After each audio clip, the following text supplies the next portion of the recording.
Hello, everybody, and welcome to the Chaos Protocol! I am so excited to see all of your digital, non-existent faces in the chat of Transplanar RPG. Whether you are tuning in for the very first or 1000th time, we are an all-transgender, people of color-led, dark fantasy actual play channel telling stories set in an original, non-colonial, anti-Orientalist multiverse. This means that we stand against genocide and ethnic cleansing and support all oppressed peoples of this world struggling against injustice, imperialism, and colonization.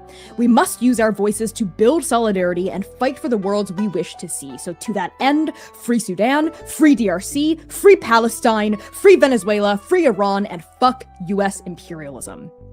As a channel created in Minneapolis, Minnesota originally, we also stand in solidarity with our neighbors who continue to protest in the streets. Abolish ICE until there is nothing left. Abolish the Imperial Project until there is nothing left. Free all oppressed peoples of this world. Thank you. And thank you all so much for showing up to support our story. Speaking of which, let's get chaotic. If you're watching this right now, you are witnessing the live recordings of Arc 4 episodes 21 and 22. We are currently co-streaming this on Twitch and YouTube live at Transplanar RPG on both platforms, and all VODs will be hosted on our YouTube channel for your viewing pleasure shortly thereafter before being uploaded to Vimeo and the Internet Archive. But first, please allow me to reintroduce my incredibulous cast for the evening, starting with our very special Arc 4 guest, Dare Hickman. Always on some shit, incredibulous. Anyway, hi, hey, hello. My name is Dare, pronouns she, they, they, and it. I am here glad to play Zinnia, super normal, and excited that the Nova is here. They love Nova. And I'm going to throw it over to Val. Hi everyone. I'm not going to even acknowledge that that term. Hi, I'm Valiant Dorian. I use he, him, his pronouns. You can find me all across the internet at Valiant Dorian or at also Spirit Bear. Please enjoy that lovely treasure I just set you on. Tonight, I have the distinct pleasure of playing your favorite Doom Boy, Sayir, who uses he, they pronouns. I'm going to go pass it on over to the Pop of the hour. How you doing, Pop? Doing so good. Hi everyone, I'm Kai. I use he, they, and she pronouns, and I am back tonight playing Strike Team Nova's Pop, Mr. Zan and who uses he, him pronouns, and he sure is home. Derogatory. Sam.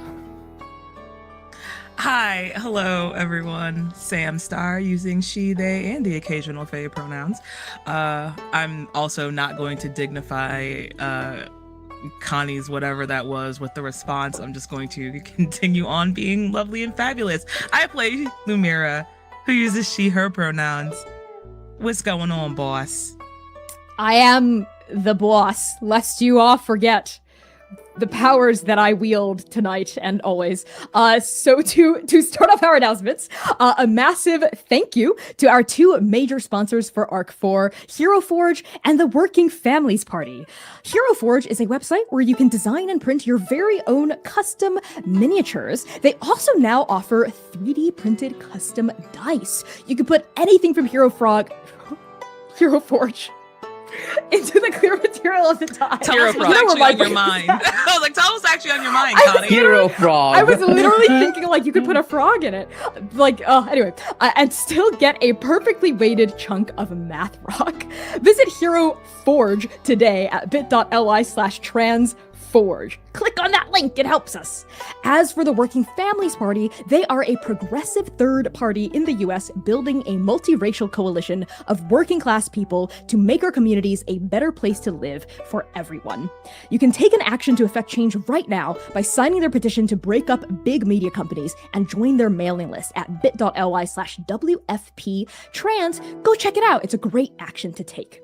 And finally, a big ol' thank you to Chepeku for letting us use their scenes for this arc, which are in the backgrounds of pretty much all of our scenes. It's awesome. As well as a big ol' thank you to Explain Trade and Frivolous Bear Studios for being our channel-wide sponsors. Over to you there. Dare. Over to Hi, you, I'm Dare. Over there. Hi. We're so excited to share that our incredible game system for Arc 4, Force of Extinction, is now on BackerKit. Sign up for free to get your own quick start PDF of the game. Be the first to know about the upcoming launch in May. Use !system in the chat to check it out and help us support a great game of apocalyptic horror and survival. Val, I'm going to throw it over to you. Hi everyone, you know what time it is. We have great merch options for fans of Transplanar RPG. Go to transplanarrpg.shop or use !merch in chat to find apparel, home goods, and accessories that have been gorgeously designed by, say it with me everybody, our husband. Thank you all very, very much, including the limited edition Connie Chung birthday tee. We're also very excited for our collaboration with Die Hard Dice to bring you custom sets themed after each member of Strike Team Nova. Head on over to bit.ly/transdhd or use !DHD in chat to nab your very own set of Chaos Dice. And I'm going to pass it on over to Kai to say some thanks. Another huge thank you to our Patreon precepts for supporting our show. Thank you to Azra, Brooke, the Bow System, Elvira, Mayman13, Mark J, Necessity, Robert Burke, Rose, Sergeant Danes, Spectra, Spencer, Taylor, Travis L, and Zoe. Join their illustrious ranks and help us smash our member milestones at patreon.com/transplanterrpg. Now, Sam, would you please do us the honors? I'd love to. Last time on the Chaos Protocol, Strike Team Nova witness an ambush ending in failure. They flee, brewing the dust storm underground, where they meet the Tears of Fuyumi, a revolutionary group fighting the oppressive extractionism of the Galactic Lords. Nova feels a kinship with the Tears, who allow them to stay after discovering that the ship wasn't working for Buta Erebor. Lumira figures out Zinnia's identity as the last surviving member of Strike Team Sunrise and approaches her. And that's what you missed last time. Use !recap in chat to read our full written recap document. And I'm going to pass it to Connie for some self-care tips. That's right. The Chaos Protocol is a dark fantasy actual play series that deals with content that may be triggering for some viewers. So content warnings for this particular session may include fantasy violence, grief, complex relationships, survival and scarcity, environmental collapse, apocalypse, tunnels, guns as weaponry, classism, youth in dangerous situations, and references to the loss of children and loved ones. No youth will be harmed in this episode. To get a look at these content warnings at any time, in the Twitch chat, use !CW and it'll just populate those CWs. If you're in YouTube Live, our incredible mods will be copy and pasting these content warnings in the chat very frequently, so you can just check the chat logs to see what's going on and stay abreast of the situation. And now moving on to the title of tonight's episode. It is Time Rots the Tongue of Burden Found. From Waiting for the Moon to Burn by Connie Chung. And with that out of the way, let's begin.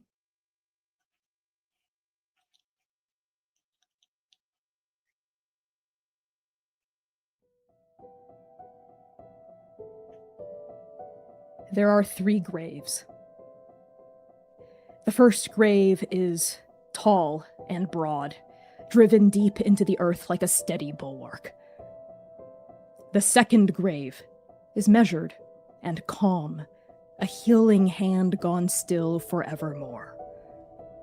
The third grave is plain and unadorned, a story left buried in the dusty past. The fourth grave is empty. It is a final resting place not yet claimed by the lone survivor of Strike Team Sunrise. It is a promise carved into being by the broken edge of grief. It is an oath that Zinnia will take with her into a future that does not yet exist. The fourth grave is full. It is a final resting place claimed by the chosen one of Strike Team Nova. It is the end of an unendable law, a tragedy, a rehearsal, a play, the latest iteration of an infinite attempt to escape the cruelest paradox that has ever existed. It is a statue in a hall that you can never return to again. Strike Team Nova. Zinnia, as you rest your eyes upon each other, the realization of who the other is settles deep within your bones like a broken ship coming home to roost at the bottom of the coldest ocean. She is the sole survivor of Sunrise. They are agents of the Syndicate. And there are 4 graves between you. Which one of you speaks first, and how do you acknowledge this impossible connection? Lumira does. She's the one that stepped in it. The only thing that she can do at this point is what she knows best. She can tell the Syndicate is a wound for Zinnia. Old, but still painful, still there if you press it too hard, and Lumira pressed too hard. But the Syndicate is still open for her. That wound still bleeds. It's still tender. So she does what she always does. Slips on the mask and heals. Listen, I didn't mean to touch a sore spot. I'm sorry. I don't want any trouble. There's a look already given to you.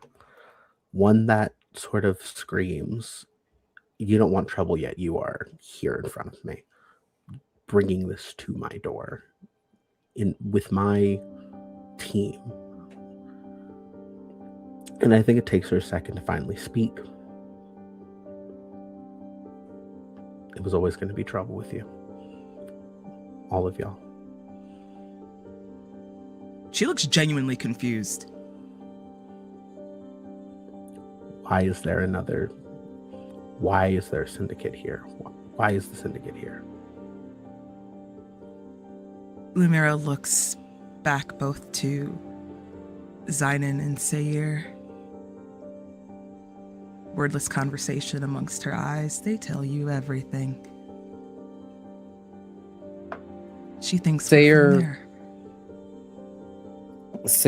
looks to Lumira, acknowledging this realization that we're having as a collective. And even Sayir hesitates to step fully into it.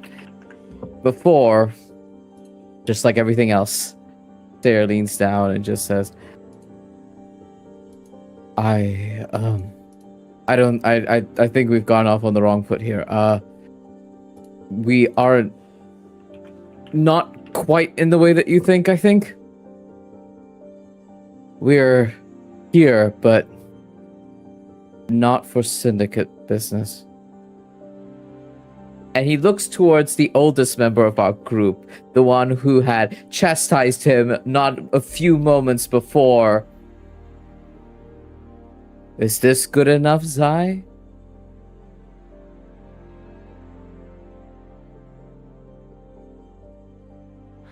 Zynon is staring at Zinnia, watching the answer that doesn't answer the question fall into place.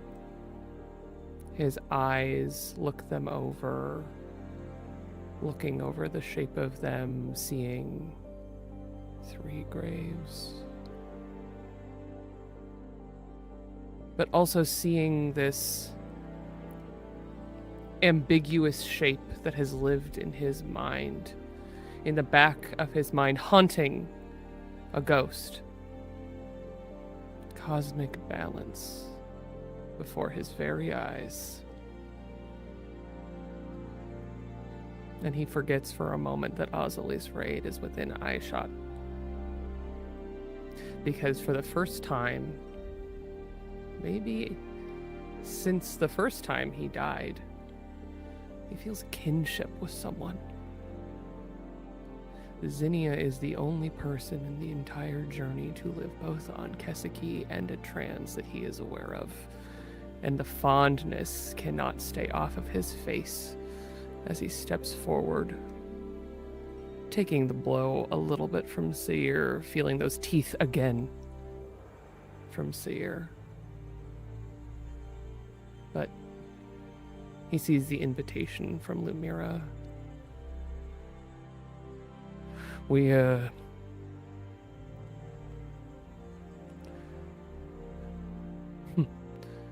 didn't exactly come by the normal way, but I am from here. And it is a pleasure to meet you, Zinnia.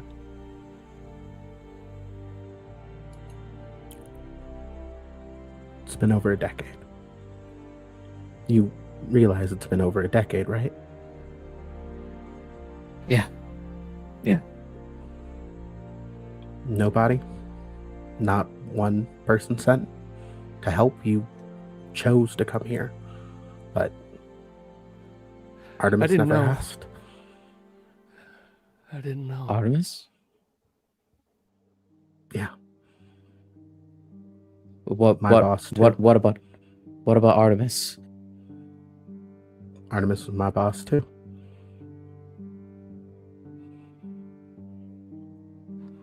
The mirror looks Yeah. strangely like a deer caught in headlights.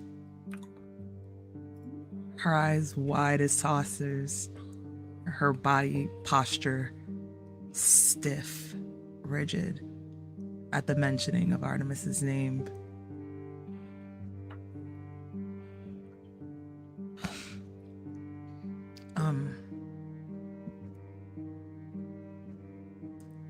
Listen, I'm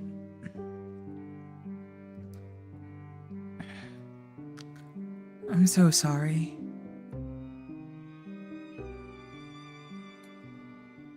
This is never easy. But we're here for different reasons. Have nothing to do with the syndicate. And I'm sorry that she let you down.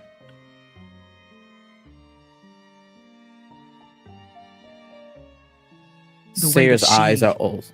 Oh, sorry. I was gonna say the weight of she sits. That was all. Sayer can't stop staring at you, Zinnia. And there are layers to the stare. He looks at you like it's the first time he has seen Hin in so long.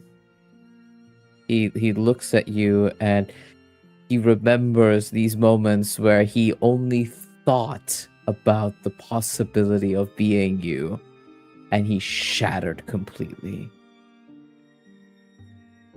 You are here, and you are strong, and you are here in front of him, a vision, a paragon, and he can't help but want to be better, maybe like you. But the moment you utter the name Artemis, this grown bulwark in front of you shrinks a little bit to that of a boy. Hearing that name again.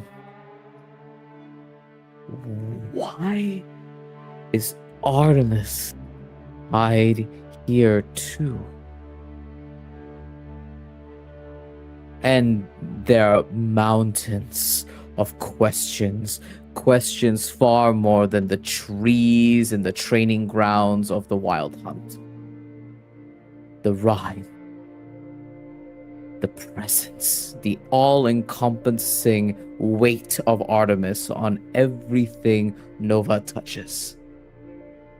And in this moment, Sayer looks to you, boyishness, what's left of the boyishness in his eyes, and he says, "We didn't know.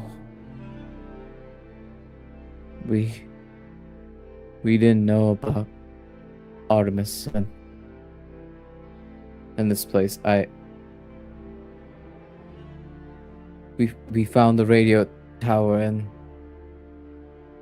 that was all we knew of Sunrise." And to Zinnia. reiterate what Lumira said, sorry. Zinnia, when Sayer says the radio tower, what is that brief emotion that flashes across your face that escapes from your resilience? It is like being shot. It is quick and full of pain, and it rips right through them. And they physically wince at hearing the radio tower before their eyes resume, and I think they look at each one of them for sort of settling on Zynon. Zynon, whose eyes never leave Zinnia. And he listens to the words that Nova says, but he doesn't resonate with the apology that they speak aloud. There is knowledge behind those sharp eyes, understanding. When he does not questioningly ask, he simply says that you chose. Didn't you?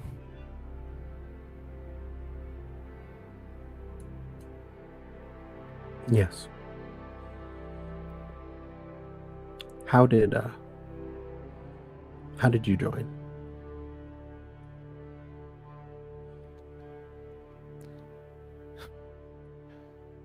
So it is you I have to thank.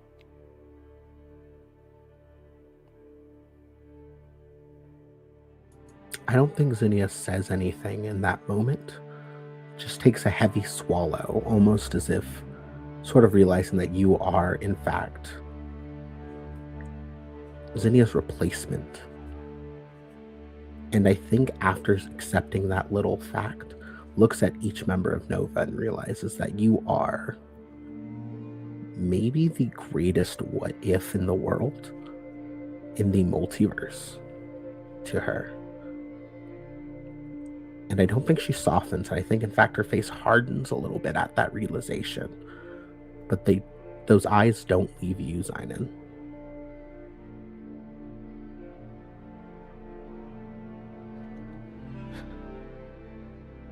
In an impossible moment,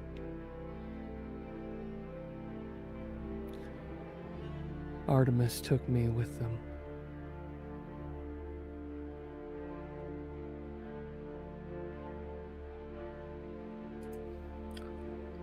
You're lucky then. And Zynon sees the specter, not of the stern face of the patron saint of mortals that everyone else knows, but a helm glistening in the moonlight. Blood on their feet and arrows. And 3 graves. And it passes over his eyes because Zynon cannot look away from Zinnia, and nothing is hidden. He believes everything he says.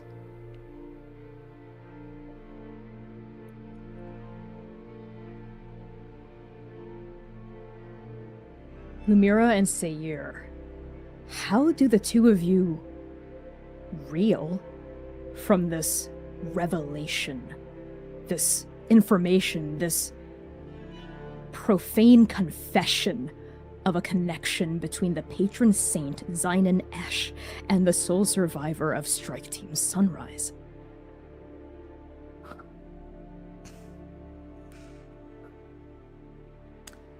Lumira watches back and forth between this entire exchange like a tennis match. Mm-hmm. Back and forth between the two of them, processing as she continuously does before her eyes click in realization. 10 years. 10.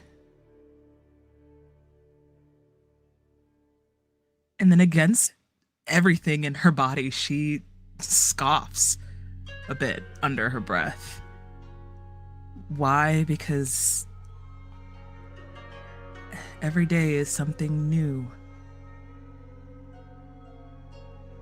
of Zynon's past. Another piece of the puzzle he kept to himself that probably would have been, oh, I don't know, important information to share, perhaps?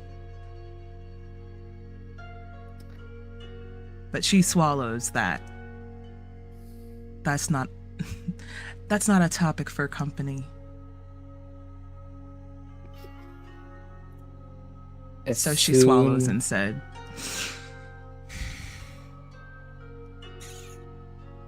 as soon as you make that sound, Sayer's eyes meets yours.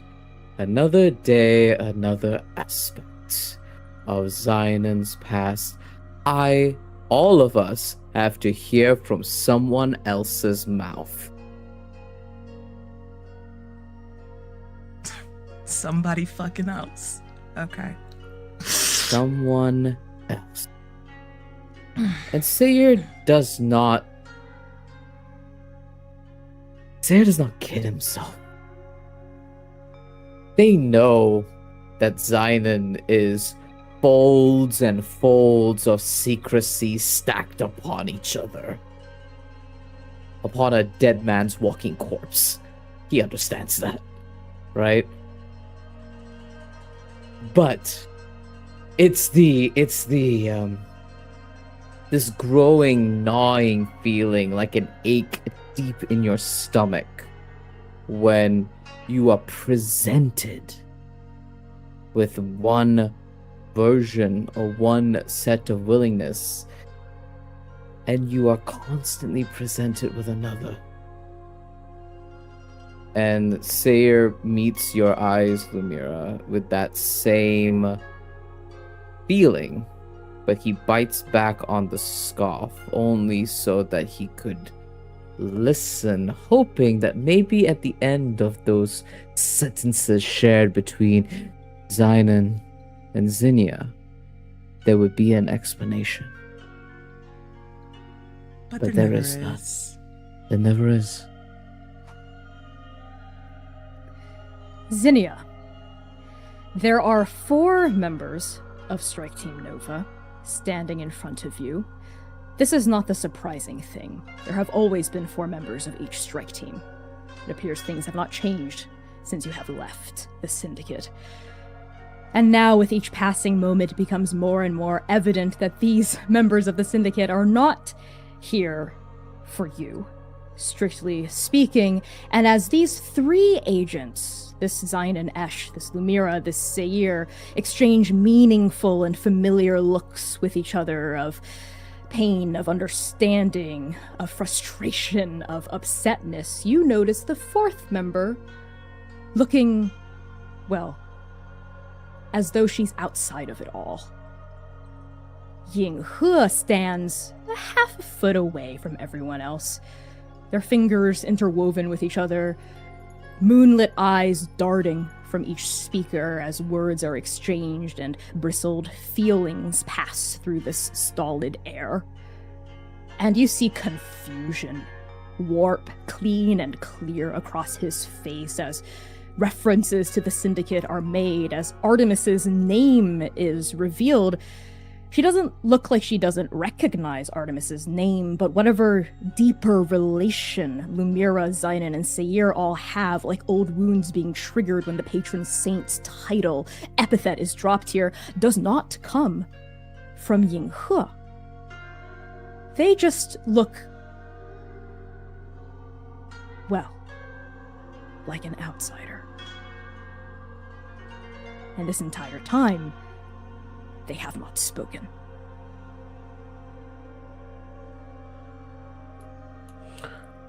I think Zinnia, in noticing that, sees that there is something, I think almost afraid that there is something being left on the table that they are maybe hiding. In that guarded way, looks over at Yinghe and sort of casually, flippantly, and very curiously, what's your story? Oh, I joined Nova, kind of, a little while ago. I'm not from here, I'm not from Kaseki. I'm not really from the Syndicate, either. I'm from a world called Zhiguang. That's how I met the four of them. Sorry, three of them now. 4. Yes, there was a fourth. I think my eyes sort of look at the other 3, and I'm curious at the mention of the fourth. Is there a shared expression of pain?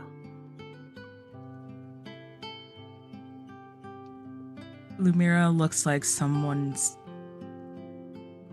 came behind her, and right before she was able to take a breath, shoved a dagger directly between her ribcage. Doesn't make eye contact, looks directly at the ground and keeps her gaze there.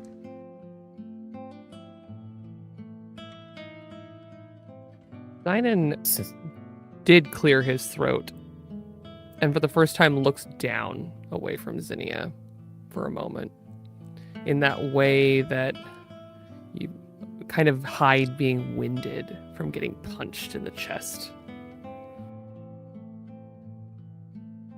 Sayer looks like he's been shot.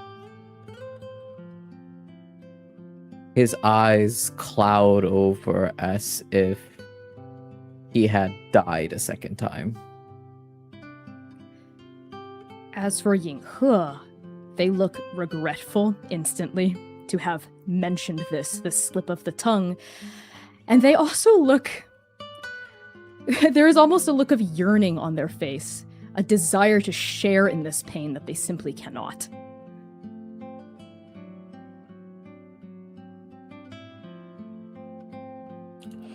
I think for the first time, Zinnia's eyes actually soften.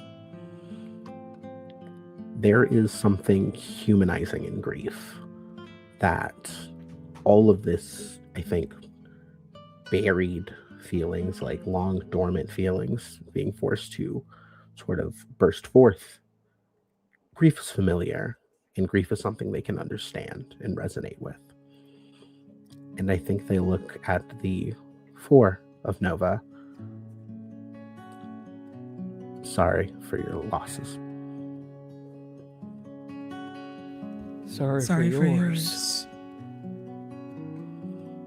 She shakes her head as if pushing that away. She doesn't need to hear that. And Sayer also matches that look of pushing your apology away. He does not want to hear that from you either.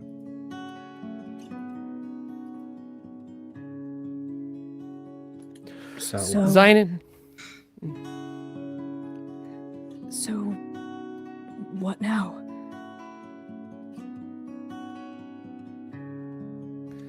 Sinan stands surrounded by graves. Sun rises, sings brought here by speaking it aloud. Keseki.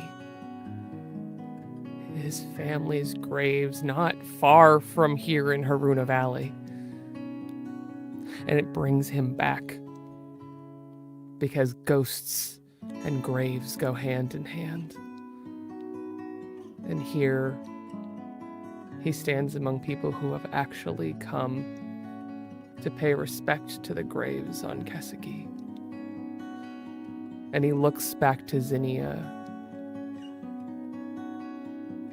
You and the tears, huh? Yeah. They're the group I've been with for a while. Known Ozel about 5 years. There's jealousy in that exhale.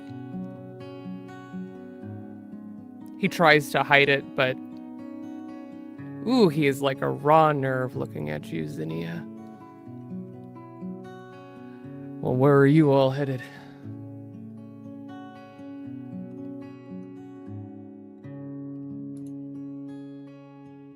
Probably trying to get that ship.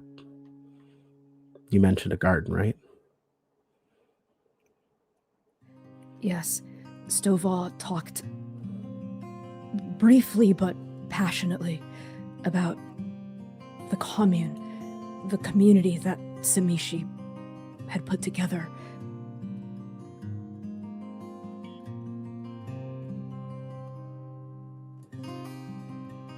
Do y'all know anything else? No. We genuinely shared everything we knew with you. Genuine. I look at Zion. Anything about a is- garden? Oh. He is thumbing through pages and pages of a book that he thought he knew that was shaken up, and he's been trying to shuffle it all back together and put the pages in order, but they haven't made sense since the tower, since seeing the graves of your strike team, Zinnia.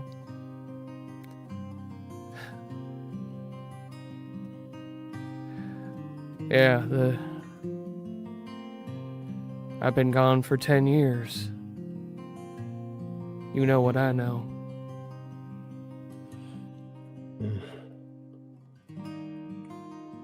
We'll figure something out then. We always have.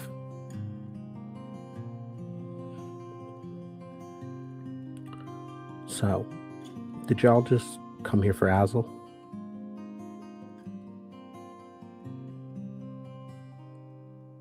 And Zion tries to say no, but his eyes, they betray it all. You see a light that will not quit.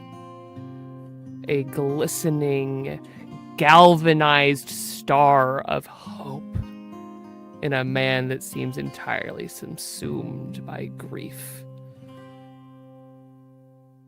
Yeah. Yeah, we did.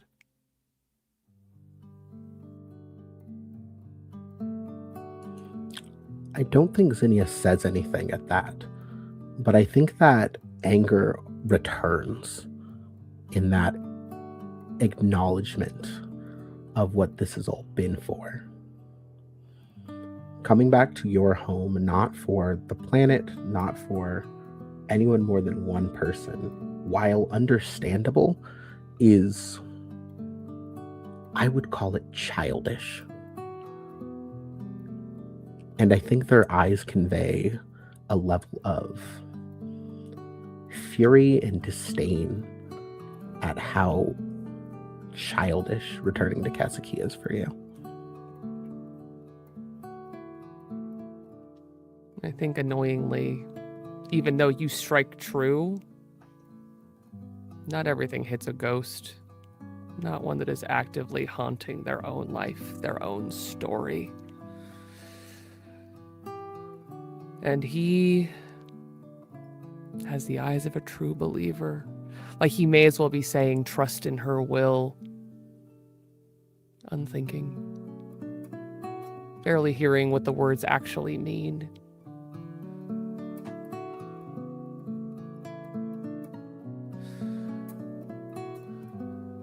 Had to see. Didn't think I'd ever be back.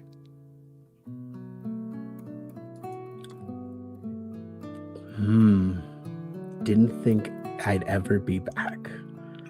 Does not hit well for Zinnia. It doesn't. It is one more cruel reminder that they have been a footnote in the history of the Syndicate. And like their personal tragedy sits here as nothing. And all of that anger keeps focusing on you, Zion, because you won't shut the fuck up.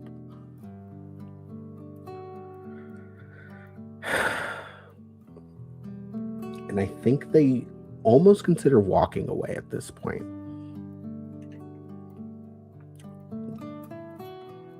What's the rest of y'all's plan here?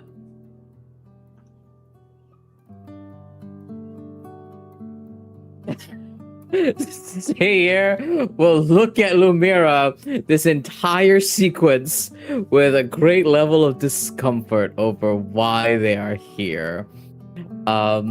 And there is a moment where Sayer looks towards like Lumira and then to Yinghe, then to Zinnia, and then as soon as your question falls on a silence a little too long and too uncomfortable, Sayer shrinks a little bit, looking at Zion. That's the question he's been asking. What next? We're here now. I watched this man get dressed down by the partner we were supposedly supposed to save. What now? And he's looking at you, hoping for an answer. Boyish hope in his eyes that you have a plan. Oh, now you have hope again in his choices. And he wants to see this one.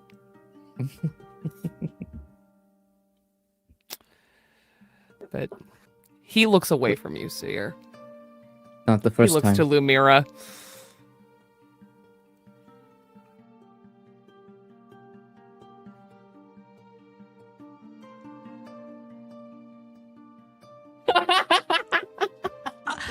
I'm sorry, Sam is actually stuck. Give me a second. Whew. Oh Whew. my god. Okay. I have an addition to that. When have you looked at me, Zynon?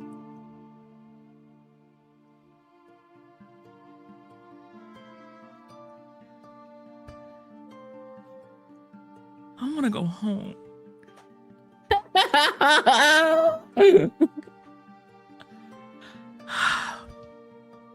Oh, Jesus. Hold on.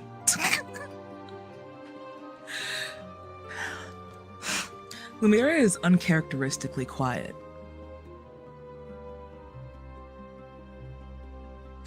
Sing's name has been brought up.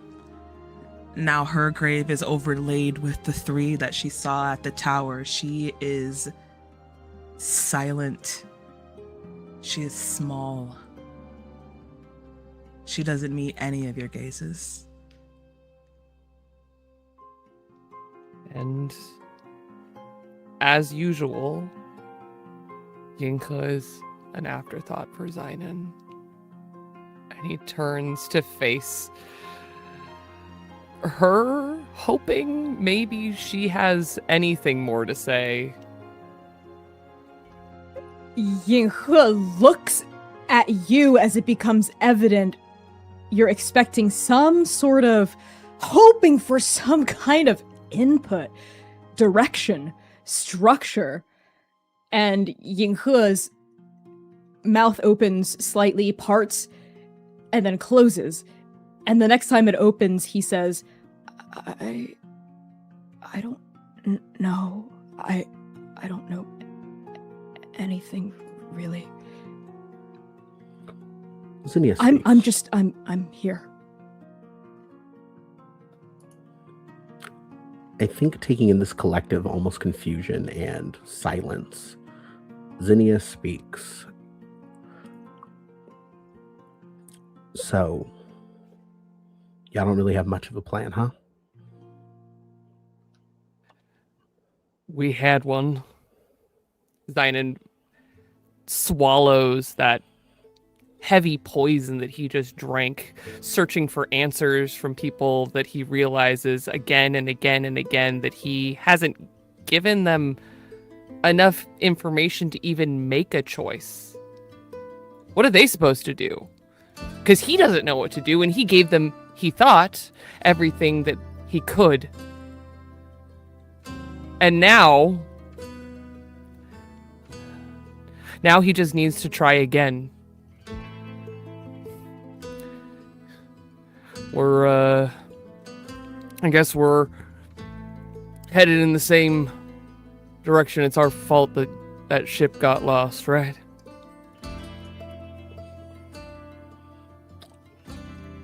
She is kind enough in this moment to not directly levy it 100% at you. Yeah. We need the ship. I assume y'all don't have a way off planet, so... No, that kind of got wrecked on the way down. Can y'all fight?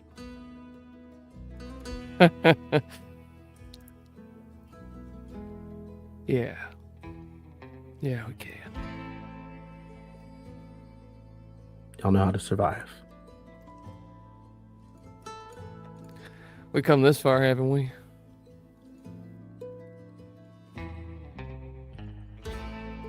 Sayer nods at you like a syndicate recruit. There's an energy and a firmness in your voice that he finds comforting and familiar.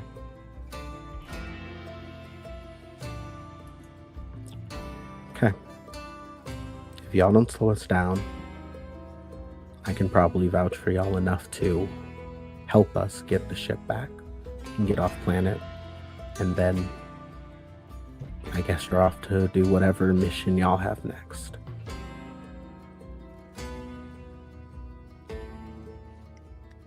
Sound good? Yes. Figure it out as we go. Yes, sir. Thanks for letting us travel with you. What the Tears are doing, it's very admirable.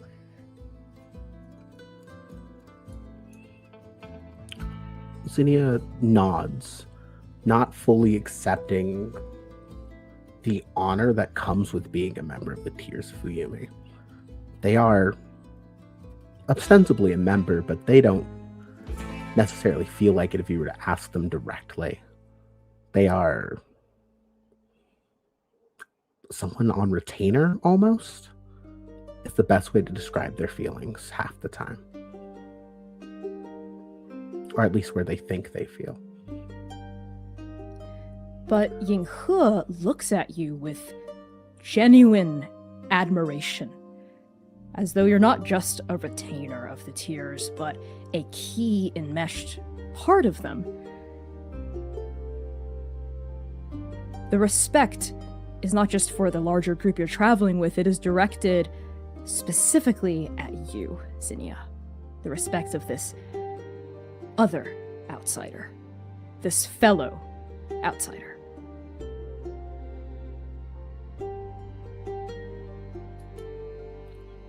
I think she looks at everybody again and almost gives them the closest to reassurance she can offer, which is that with the Tears, you will survive, you will eat, you will have people watching your backs.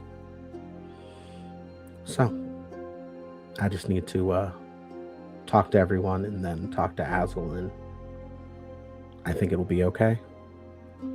Just stick with the Tears. We know what we're doing.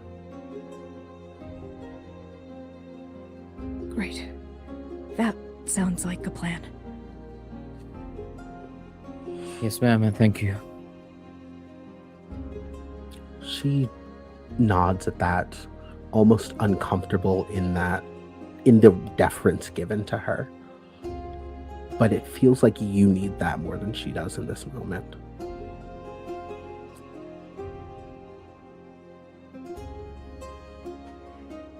Zinnia, with that, you step away from Strike Team Nova to find the rest of your team to do as you had promised, as you had said you would, vouch for these strangers.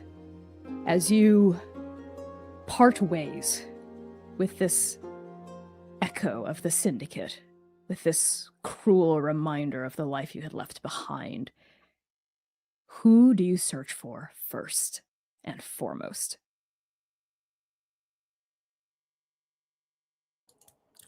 I think in this moment, knowing the conversation needs to be had with Ozel, and knowing a conversation needs to be had with the Tears, Zinnia goes with the easier option first. The Tears. Namely, Begun and Libra. I think feel right for her to talk to in this moment. You approach Begun and Libra, the two of whom have put finishing touches on rolling rocks over that blown-in entrance that Nose Mama had busted open with her horn. As you get closer, you notice that the two of them had been talking about something. You hear glimpses of words northward, a plan, a route, and then they trail off as you get closer. Begun turns to face you with that bright, warm smile that you are so accustomed to. And Libra looks even more guarded and bristly than usual, which is saying something. Zinnia! So, how's everything with those folks? They're lost, I think is the best way to describe them. Well, that's evident to anyone who, well, knows anything. But they're good. We can trust them for Yeah. now. Yeah, trust them for now. 3 of them seem pretty green, at least when it comes to Kaseki. And I think I gesture to everyone but Zainan just in the distance. If we could keep an eye on them, make sure keep an eye on them and make sure they get any help they might need, I think would be a good idea. Baegoon nods understandingly, picking up on exactly what you're implying here, and says, yeah, I'll make sure the rest of the Tears are aware of that. Thank you. What's Libra's face during all of this? Libra's eyes are sharp and burning. They're fixed on you, and they've got that twist in their mouth that happens when you know they want to say something, but they're holding it back for now. But they're not a hard nut to crack, especially under your administrations.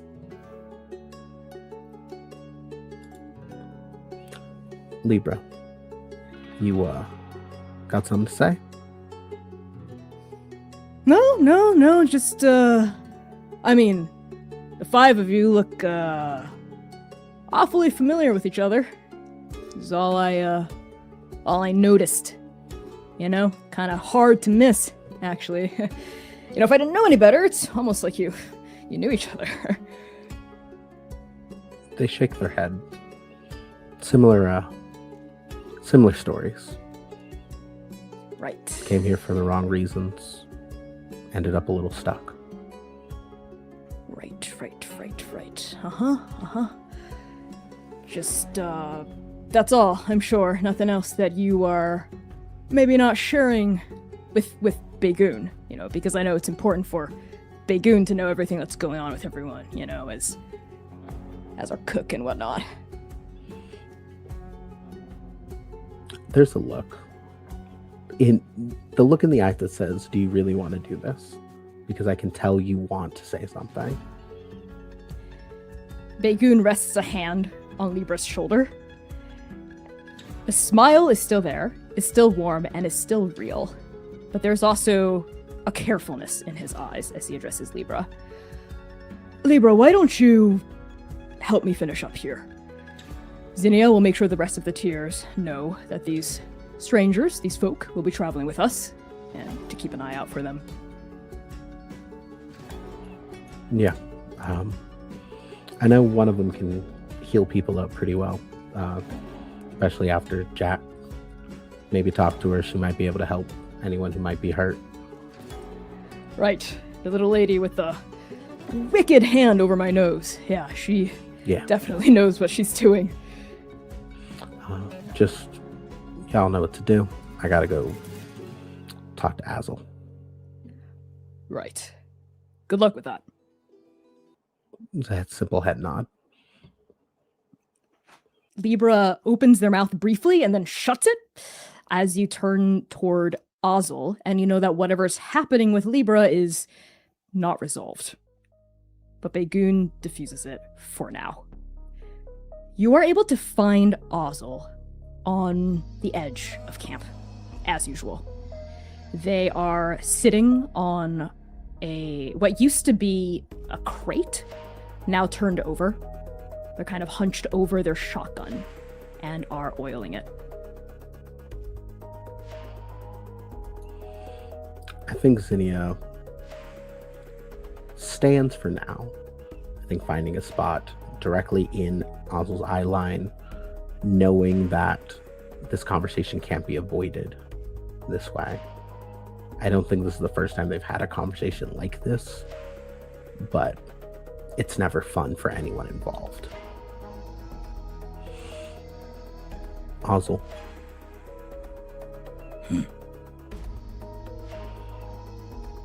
Zainan.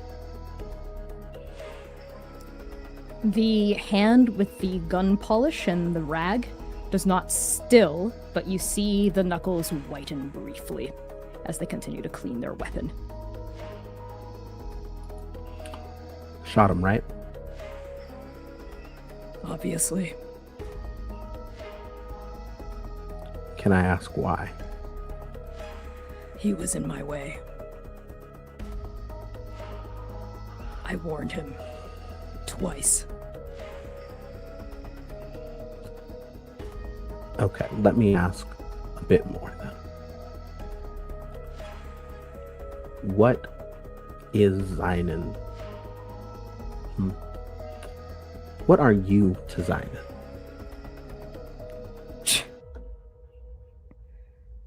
I don't know. Frankly, I don't care.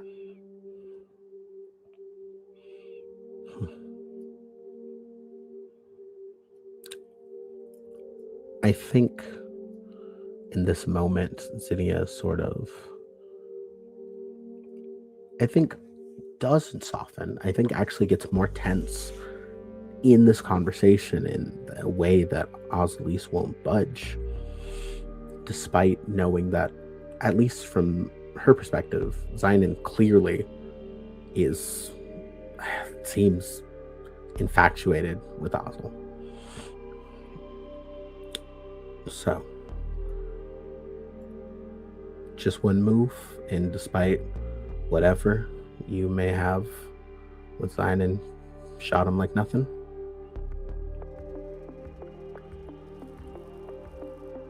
Finally, the hand stills. They don't look up at you when they speak. And the words that come out are cold and honest. I don't know that man. The man I shot. That is not the Zan and Esh I knew. So why should I care about someone I don't know?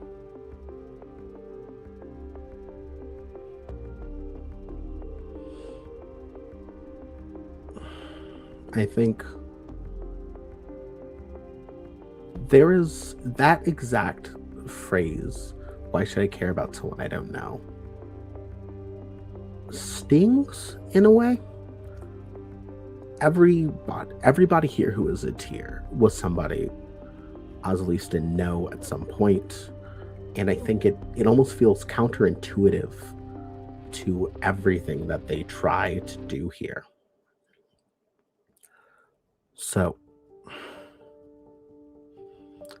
Zynon, I think they struggle to find words for a second. I think Zynon could be useful to have here. The rest of the team they have too.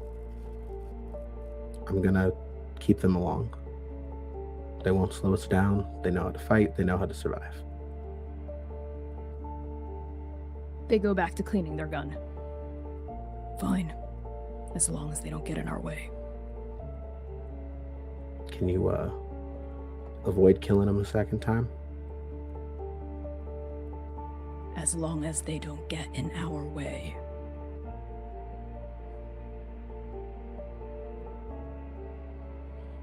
They won't. They're gonna be just fine. And this conversation feels resolved in the worst way possible because there's so many questions left in Zinnia's heart to ask Ozel right now, but I don't think there is a way for them to actually form the right words that are needed. All right. Good talk. I'll let you know the full plan when it's ready. As you start to turn and walk away, in a rare moment, Ozel speaks again, unprompted. The man I shot. He is not the one that died on Keseki 10 years ago. The man I shot is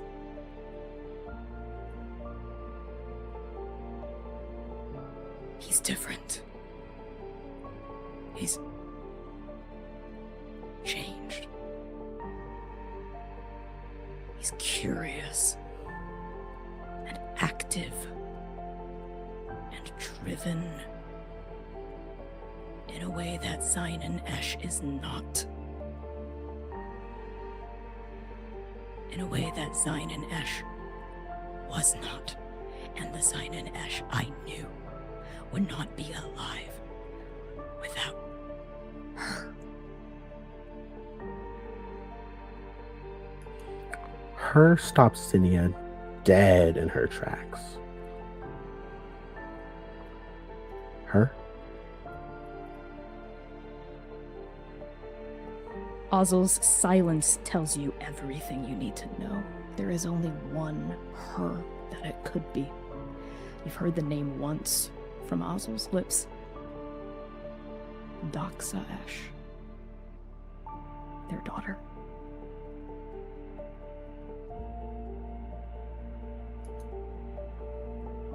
They nod. They walk off. I don't think there's any words left for the two of them right now. Zinnia, as you walk off, you rejoin the rest of the Tears, who, as it turns out, while you were talking to Ozel, and then previously with Strike Team Nova, had come to a consensus about next steps. There is an overall desire to head northward, toward the garden. Even Saral, who is extremely interested in lingering whenever and wherever they can to document whatever they can, thinks that having a home base and, more importantly, access to a cargo transport ship would make the process and mission of archiving that much more efficient, that much more secure, and that much more tenable. So Begoon and Libra, Jack and Dr. Wu, Saral, and even Nose Mama turn their heads inquiring to you to gauge your response to this plan of action.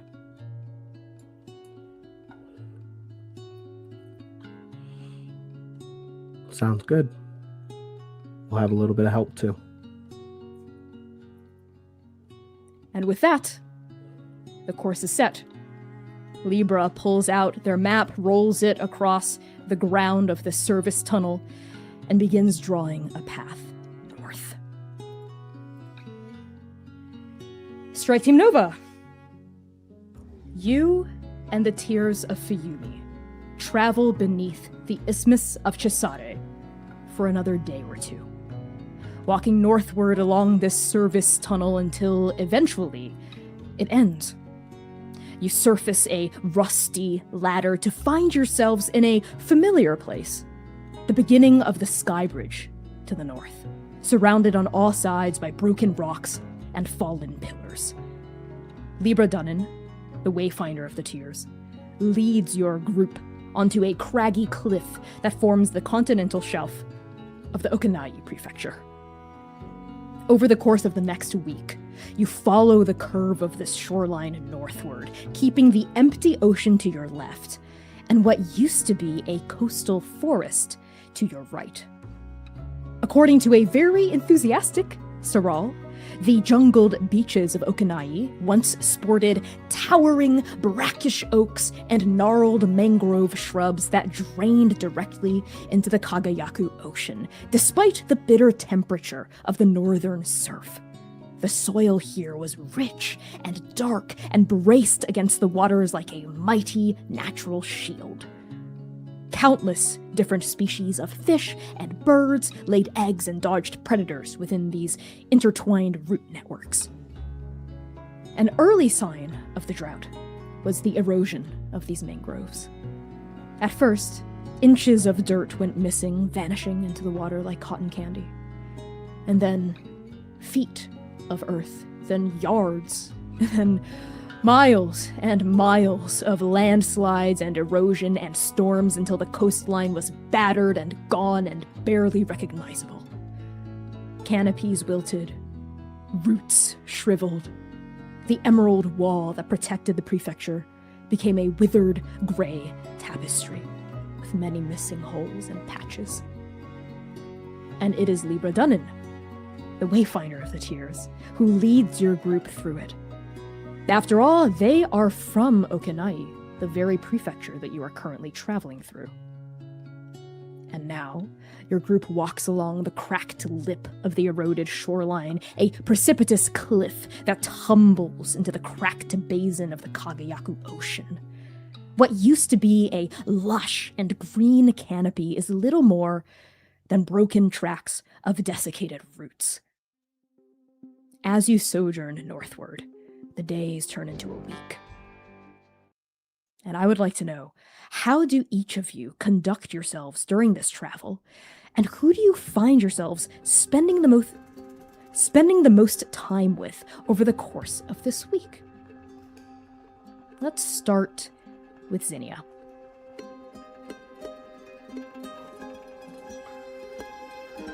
I think Zinnia finds herself monitoring, almost hovering the spaces that Nova tends to find themselves at. These four are fascinating and familiar in the worst ways possible.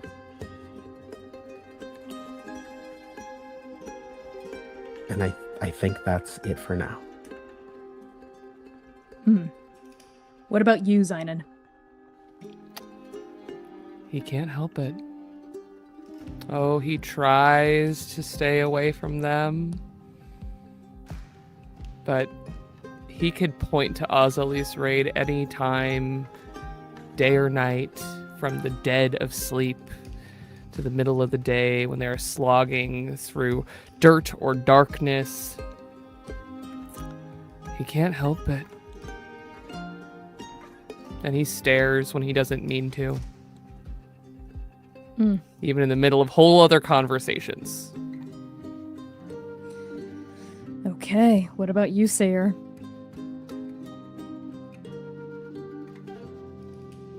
You are muted. Not doing that. Sayer finds himself spending the most amount of time with the littlest member of the Tears, Bug. Mostly inadvertently. Mostly by accident and coincidence, or a yank on the many wires on his antlers at an inconvenient time. But he enjoys their company. Okay.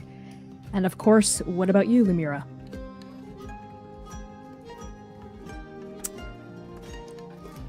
Lumira heard there was an archive?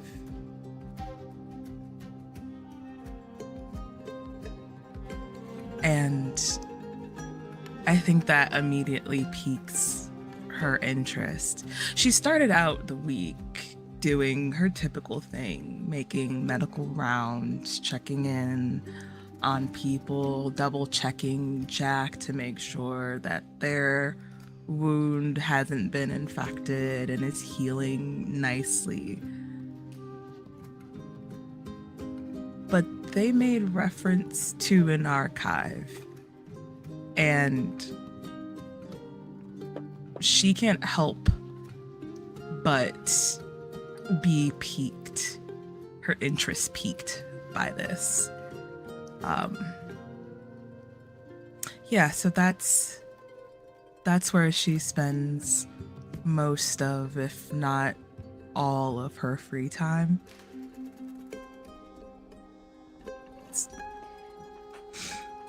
Okay. Let's actually start with you, Sayer.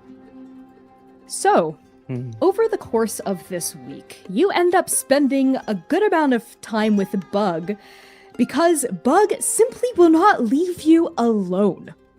In the first few days, well, let's be real, 12 hours actually, they can't control themselves beyond that. They hover around your periphery whenever you're doing stuff, whether you're just walking and you're journeying along what used to be this coastal forest, or if you've taken a break and you're sitting down having rations, you just feel a presence on your periphery and eyes fixed on you, not very subtly. Bug. They're just watching you, standing off and staring. Need something, kid? And whenever you would speak up, they would go, "Oh, what are you doing? What's that? What's in your hand? What are you eating? What are you up to?" Rations? Recuperating. Mhm. And Sayer, throughout every single time Sayer's approached by Bug, he is learning more and more very interesting aspects about them. How quickly they're able to keep up with this group. The keenness of their observation, their drive, their enthusiasm, their willingness to help amidst honestly quite difficult circumstances for a teenager to be in. And as you pay more and more attention to Bug, you also notice two very interesting things.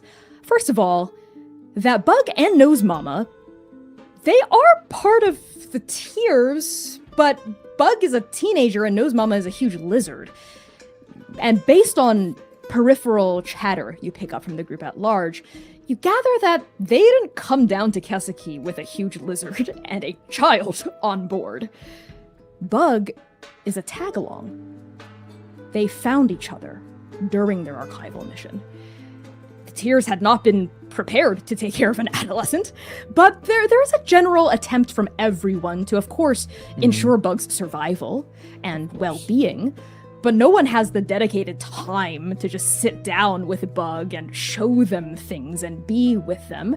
And the other interesting thing is, you notice several times throughout the week, Saral, in particular, coming up to Bug and saying, "Hey, so buddy, do you want to learn how to read and write like we were talking about?"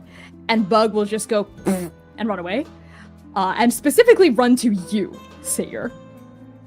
And all of this comes to a head one particular evening, when it's not your turn on watch, when you are allowed to lie down and sleep, when your keen senses, you don't miss this at all, pick up on a child's light footsteps creeping by your bedroll, and then kind of shunk noise of Patience being dragged along craggy ground as this kid tries to wiggle your weapon out from where it is nestled by your sleeping form.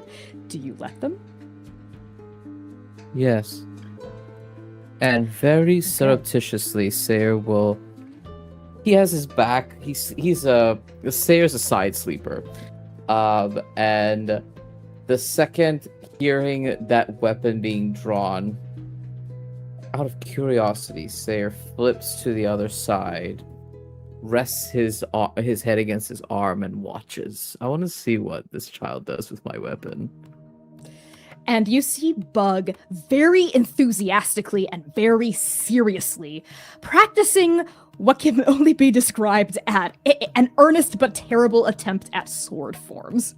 They're kind of holding it at first like it's a big spoon, the crescent blade, and then they sweep it like it's a flag. They like hop forward and hop back, and you notice them trying to move their body similar to how you were moving back in the shootout, but it's a really poor imitation. They keep losing their balance. They're rather flat-footed, but they look eager and earnest, and they're going, and there, and back off, and I'm gonna sock you in the face, and then my tail's gonna whip you in the mouth, and then my antlers are gonna gore you, and I'm gonna claw you right here.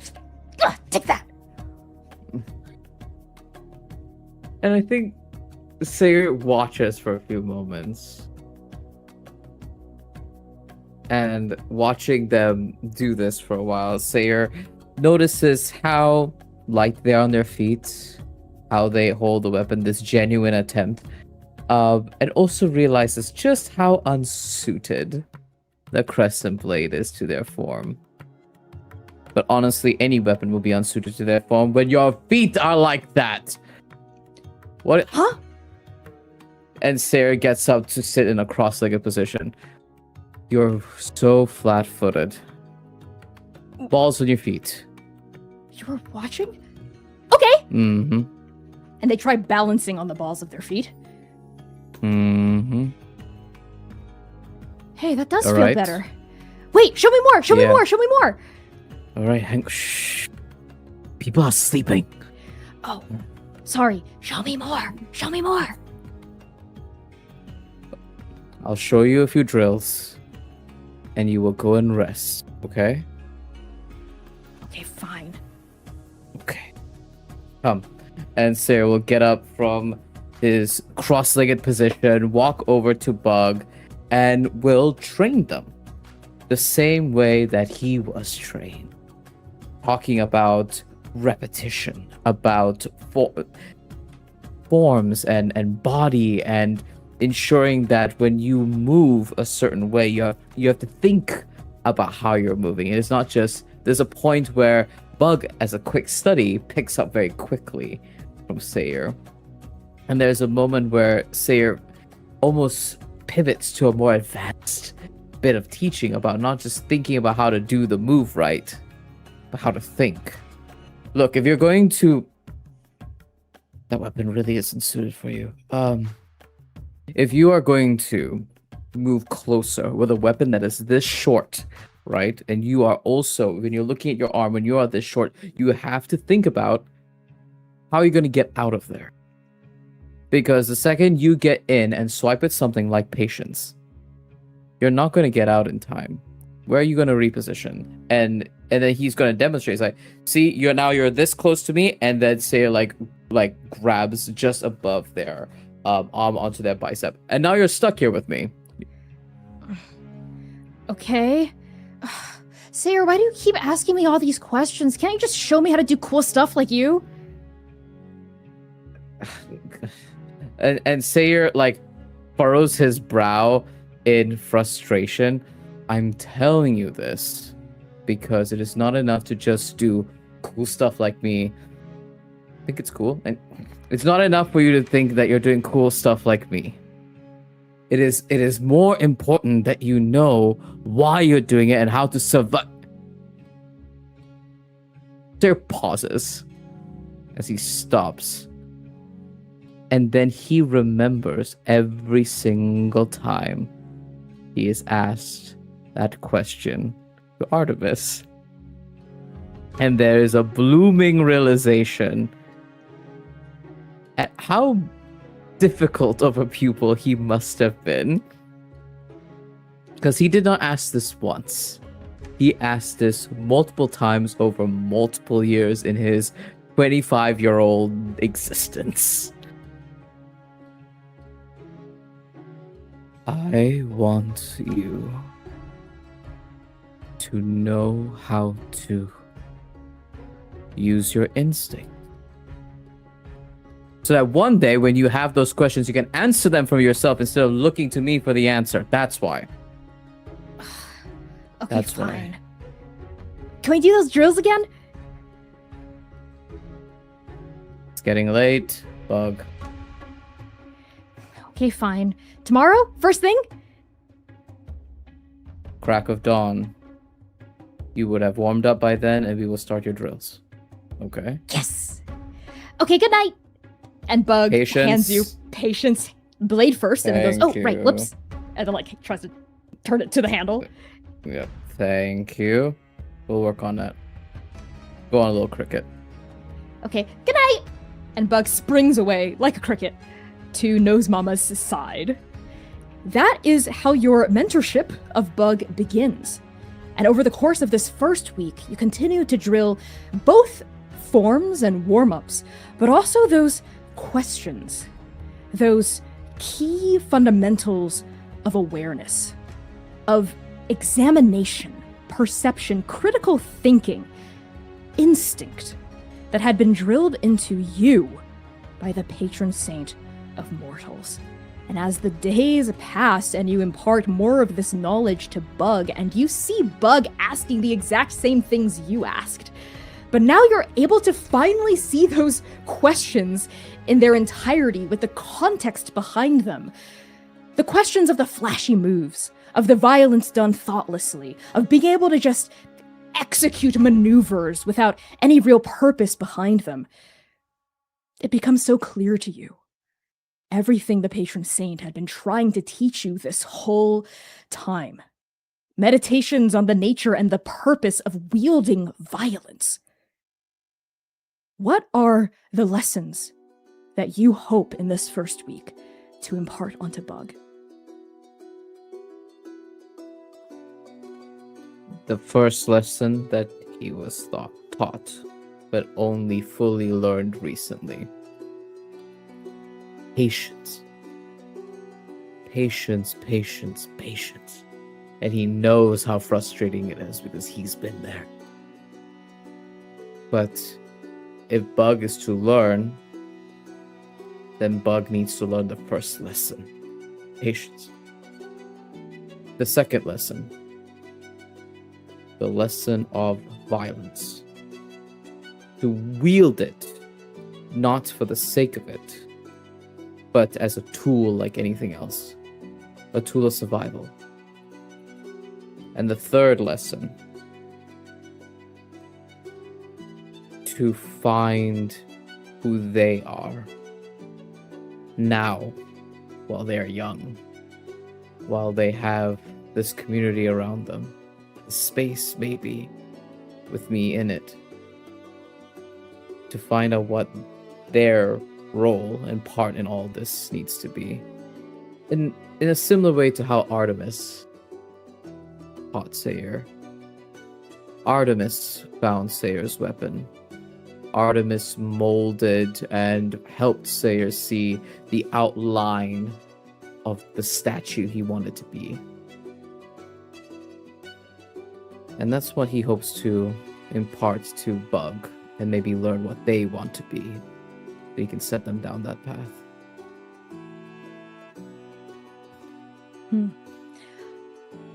It becomes very apparent that Bug is a quick study. The lessons of patience were rather frustrating for them as they were forced to wait as part of exercises. Wait and wait, but they took to it very quickly after the initial discomfort. Even questions and meditations on violence, the purpose of it, they were able to find an answer quite quickly. Survival, that resonated with them. They want so desperately to contribute to the group here, to be a valuable member of the Tears, to protect them just as they had protected it. But that third lesson, that third question, how to do things Bug's way. What is the mold Bug wants to grow into? It's stumped. It doesn't know how to answer it yet. And speaking of the community that surrounds it, Zinnia, over the course of the week, you notice an interesting but genuine bond and connection, spark and form between Sayre and Bug.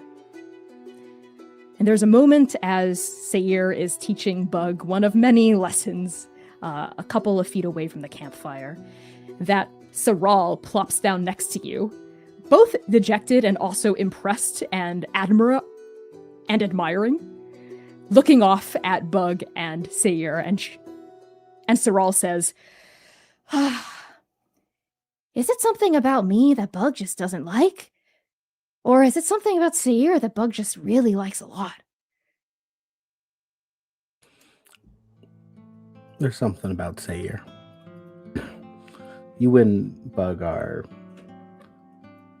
very different in a way that I think it's hard to impart knowledge to. That's true. I mean, I, for one, love books, and they love eating books. Exactly. But you know what? I'm really glad they found someone. Sayre, that kid, he really knows how to connect with them. That's a good thing. A green flag.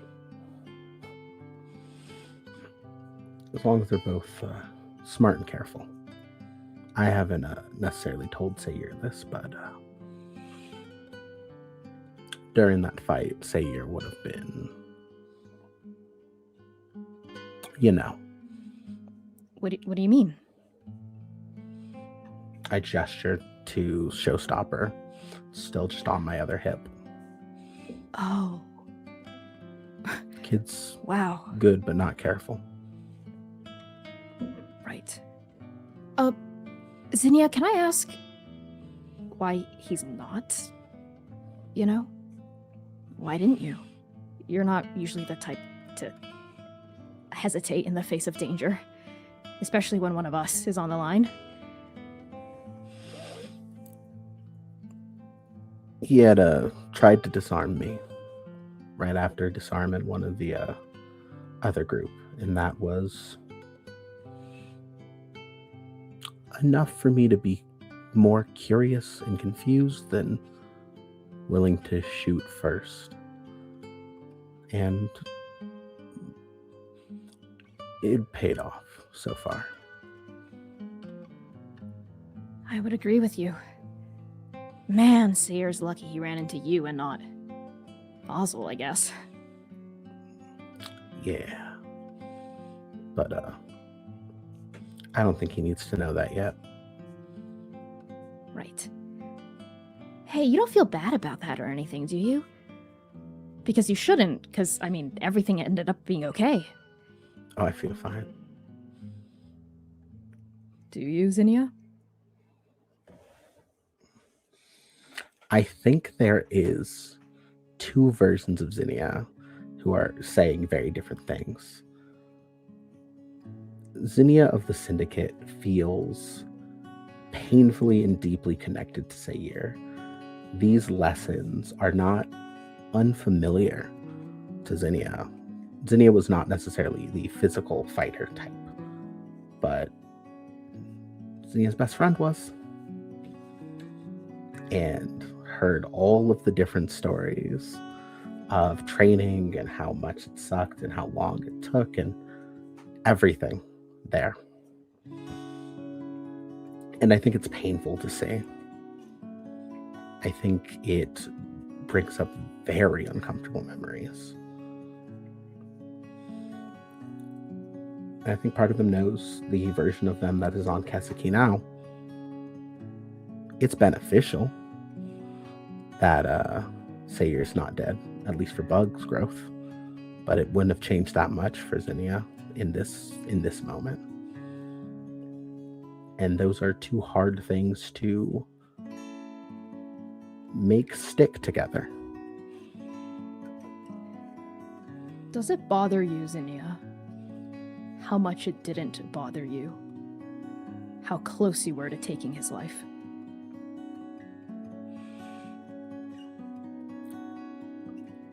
Not while Zinnia's awake.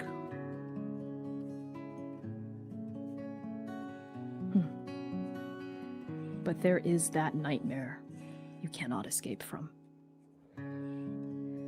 Lumira, your week goes exactly as you said. For the first few days, of course, you stick to medical rounds, particularly paying attention to Jack, making sure that the injury is healing nicely, that there's no signs of infection and whatnot. And it is through your medical rounds that you get to know each of the tiers a little bit more. And it is exactly through this knowing that you learn more about the specificities of the archive. Specifically, it is Saral and Dr. Yvonne Wu who are in charge of the archive. They are the primary academic and historical agents of this mission. And they have among them several scrolls, data banks, books, and journals of both primary and secondary sources that they have collected over the course of several months on Keseki so far. And if you were to approach them, both Saral and Dr. Wu would be quite open and eager and excited to share their work with you. So, Lumira, why don't you tell me, what is the first time that you try to kind of sidle up to these archivists and see what's going on with them? I think Lumira actually sat. You'd actually be very proud of her. She waited at least 12 hours before she decided to actually step up to it. And that's holding a lot of restraint for her because she's on her 37th read through of Patch of the Godspine, and it's no longer starting to, even the notes are starting to get a bit repetitive. So she's welcoming literally any type of stimuli that is anything but Luna. So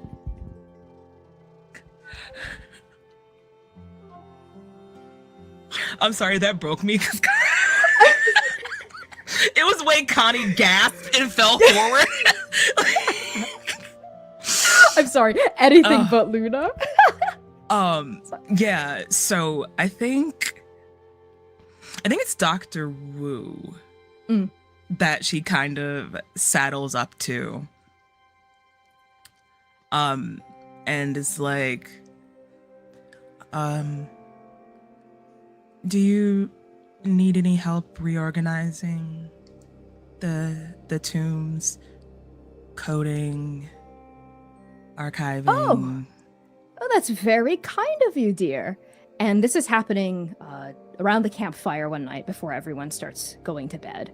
Dr. Wu has several journals out in front of her and seems to be doing, as you had picked up on, some sort of organizing work, while Saral sits close by, furiously scribbling in a journal, as is their nighttime ritual.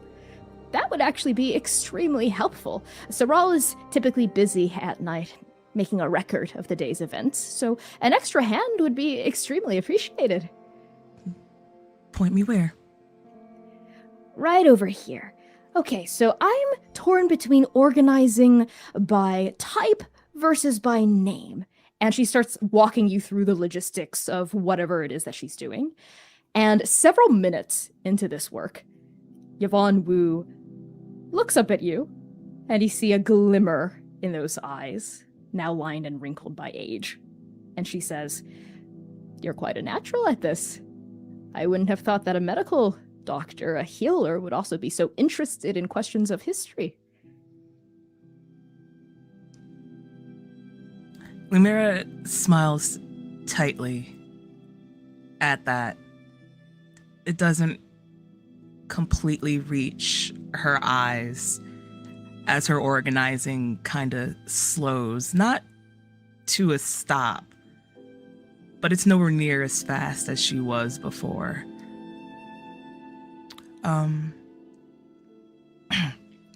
Thank you. I spent a lot of time in the archives where I'm from. This place is soothing. Feeling a little homesick, are we? If you could call it that, yes. You know, it's funny. Technically, I am home. I'm on Keseki again, after all. But I still feel homesick. I guess it's because the home I knew is no longer here. And it never will be again. But that's why we do this. That's why memory is so important. It's not just because of the nostalgia. It reminds us of who we are. And where we come from shapes where we go. For better and for worse.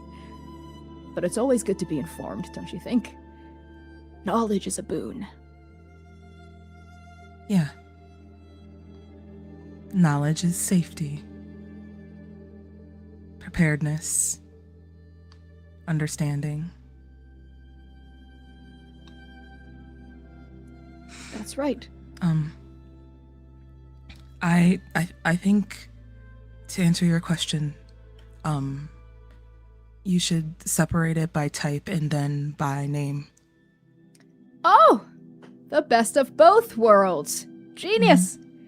Thank you. Okay, so you can take that half, and I'll take this half. And the two of you start organizing it again. And over the course of the week, it is Dr. Wu that invites you over to help her and Saral in their work. And both of them are extremely welcoming of you, excited to have a new captive audience member receive all of their theories and gushings and all of the lore and information that they've collected so far. And there is one particular night, as you're kind of sitting around the fire next to Saral and Dr. Wu again, that Dr. Wu is currently poring over a report that Saral is asking her to look over and to edit about the biomes of this coastal forest based on what little desiccated remains of it are available to them. And Dr. Wu is currently going over it with a pen, trying to mark the places that are just speculative versus places that are backed by hard evidence. They're kind of like talking very intensely and intellectually about the differences between opinion and fact.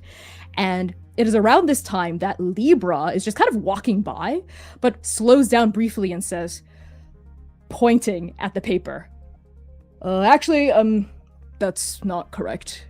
That kind of jewel bug, mating season was early summer, not late summer. Oh, well, there you go. So that part is speculative. And, oh, actually, Libra, if you wouldn't mind sharing perhaps some of your insights of this area, we would be most obliged. I don't know. You two are the academics and the archivists. I don't know what my insights could. Oh, no. Dr. Wu's absolutely correct. We'd love to hear straight from the horse's mouth. Okay, that aside, there's something to be said about the information we can collect and the information that is passed down by people that actually lived it. Please, Libra, it would mean a lot. Okay, fine. And Libra sits down in this little circle, looking rather awkward and stilted to be surrounded by such academics. What do you want to know? Saral taps a finger on their chin thoughtfully, and Dr. Wu turns to you, Lumira, with a smile on her face and says, well, what do you think, Lumira? What should we ask Libra? Lumira's eyes go wide. She was skimming through some previous journal, just barely paying attention to the conversation that was happening around her. So when she hears her name, her head kind of pops up. Her hair that's in her face kind of flies out in the side. I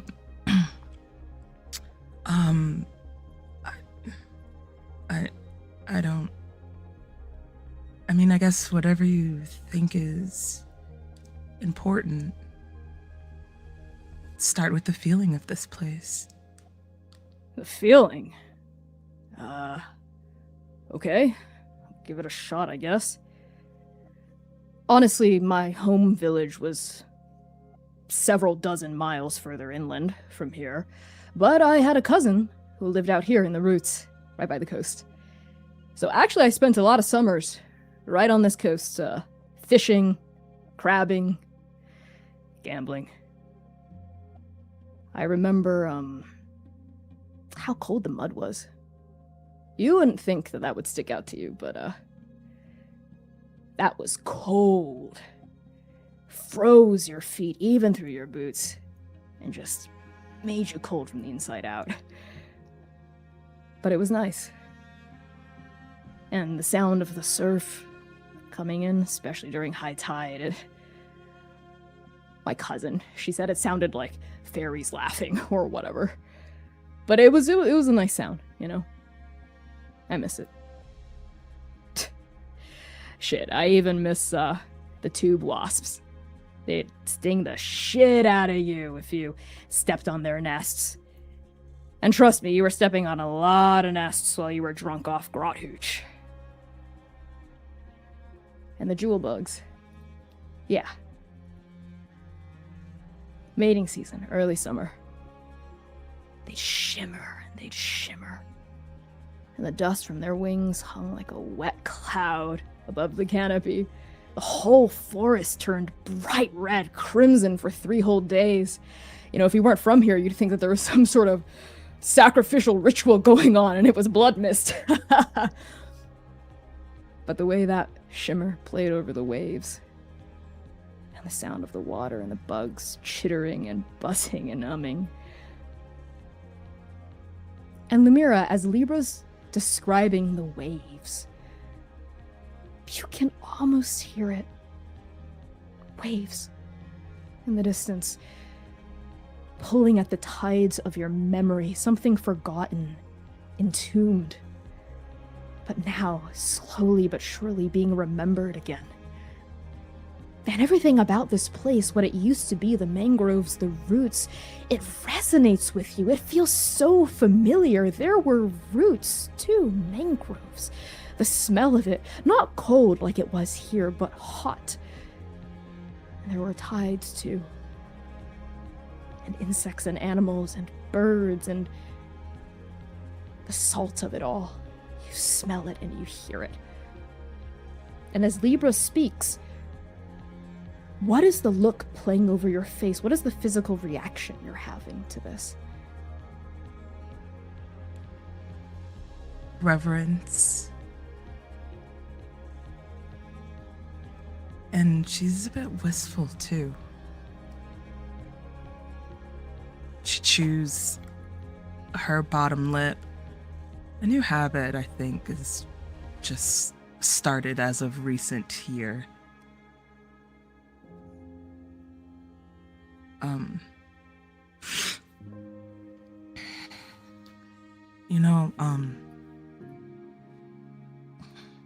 I know right now it doesn't seem like it.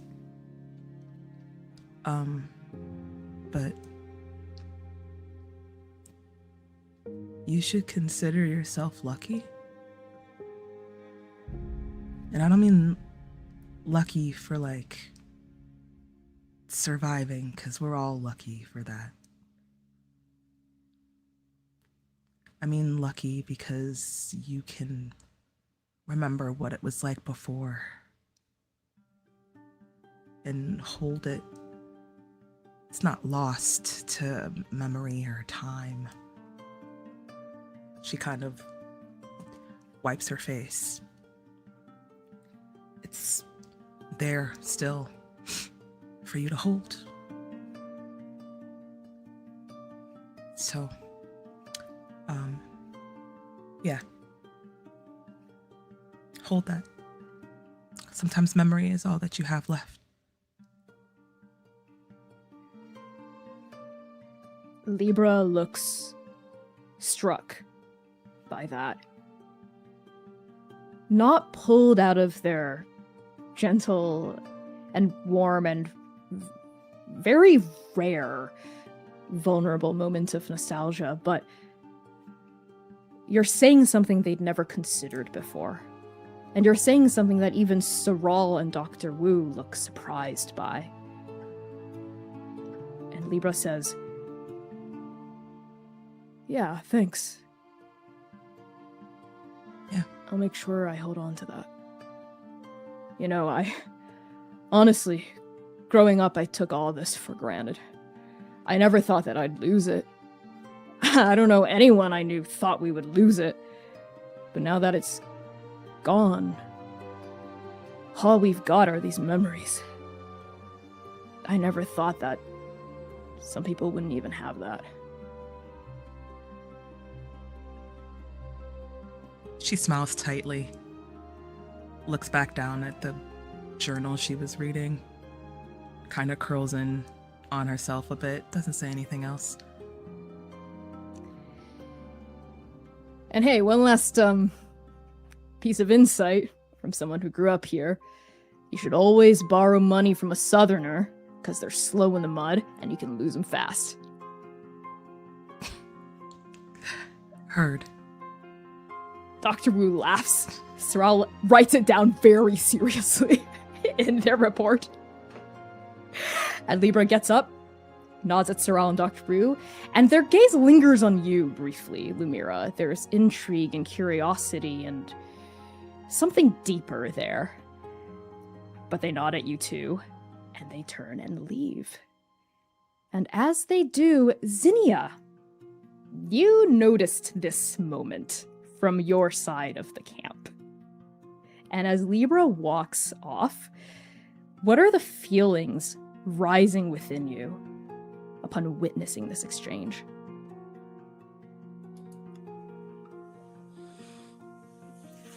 I think even passing Libra, there's just a small bump of the shoulders at each other. Just the closest to playful they get. Lumira is the one that Zinnia, I think, is worried about the most. Sayir at least showed that he's capable in a fight of disarming people. Zynon is... Well, Zynon. There's nothing there that is concerned for him. And Yinghe is a mystery in a way that still, I think, belies a sense of belief in them. But Lumira, I saw how you reacted when bullets were flying. And I worry about that because it reminds me of someone very familiar to me. And I won't say it because I think if I did, too much would come undone. But it is so clearly like looking into a mirror. And Zinnia does not like that one bit.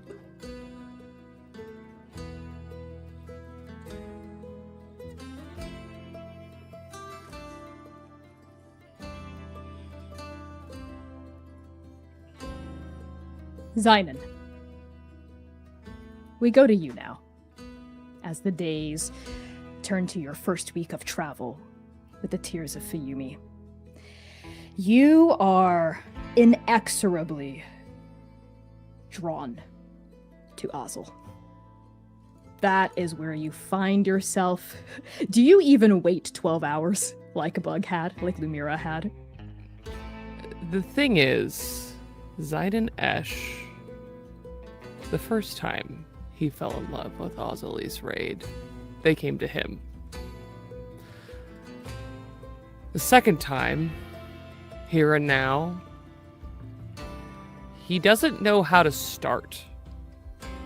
He doesn't actually know how to bridge this massive gap between them because he can feel a slammed door that sounds like a shotgun blast between them. And he's afraid to knock. And so his first solution is to let the other parts of himself lead him around. And I think letting Lumira look over the somewhat mended shotgun blast and chasing down the very mortal needs imparted to him, that does not take long. Lumira's busy because other people are actually still recovering from injuries. His is just gold now. The other thing that he lets lead him away is this curiosity of Zinnia. He watches them around camp, keeping Ozel in one eye and Zinnia in the other. He doesn't know what to say to her. What is there to say when he can feel again standing in a fourth grave? His own, theirs. He watches how Zinnia moves among them. And again, that pang of jealousy? No, not just jealousy. It's a desire to belong. He does belong in a way, so he lets his curiosity about the tears dilute the time for about maybe 8 hours. Maybe. Before he makes it all the way back to the thing that he can't stop himself from going towards, because it is like if you thread a rope through a hole, the rope can go all over, but eventually it's gonna go back to the same place it's always been meant to go. Because here, with his boots on the ground of Keseki, he can follow Libra around and listen to stories about Okanagay and talking about the way that the roots have decayed in this region. But all he's thinking about is standing in the dirt of the raptor pen, chasing Ozel around, The two of them laughing, getting ready for a job and getting distracted and then having to get yelled at. And there they are. There they are. And he can't chase them. So he just lingers nearby. And closer and closer and closer. Ozel does not acknowledge your lingering. It is as though you do not exist to them. If you are waiting for them to say something to make the first move, you will wait forever. Until time itself has ended. So it becomes very obvious to you very quickly that you must be the one to say something if you wish to have any sort of conversation, any sort of connection with Ozel's raid. And every time you look at them, you try to see the Ozel you knew in there. There are hints of it, echoes of it. The fuzz of their now shorn down hair. The bright gold is still entombed somewhere beneath that burnt orange of their iris now. You can almost remember the smooth velvet of their voice through the growls and the wordless grunts that they offer to the rest of the Tears. What time of day is it, Zynon, when you finally approach Ozel with words? Well, about 30 minutes after 8 hours. So probably in the afternoon. Okay, so it's while you're walking, while all of the Tears are traveling and moving. Ozel stays at the front of the pack or at the very end of the pack. Most days they don't ever walk in the middle. They're always a little apart from the rest of the Tears. And right now, they are at the back of the group, several yards behind. And you let your feet, your steps slow down until you're closer to them. Their eye is fixed dead ahead. They do not even spare a glance, a breath in your direction as you approach. Zynon waited until he heard literally anything of interest further up, because he began this walk up with Libra at the front and has just slowly drifted his way back until he is standing beside Ozel. You know, the trees here, they used to apparently be full of all kinds of interesting, probably delicious bugs. You don't even get a grunt. It's like they didn't hear you.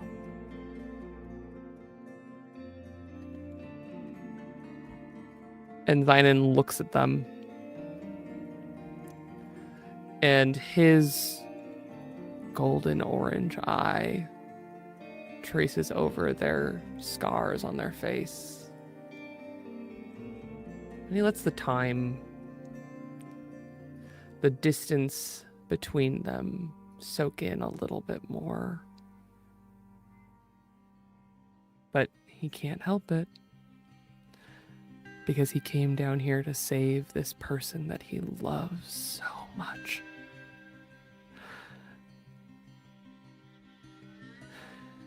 You come up this way. Actually, I guess that's starting in the wrong place.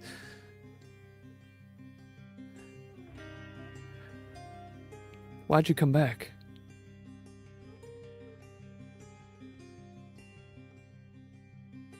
It's none of your concern.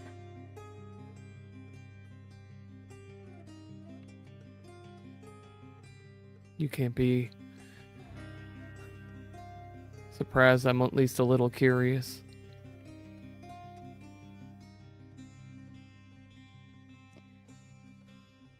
You have ears, yet you refuse to listen. We are here for an archival mission.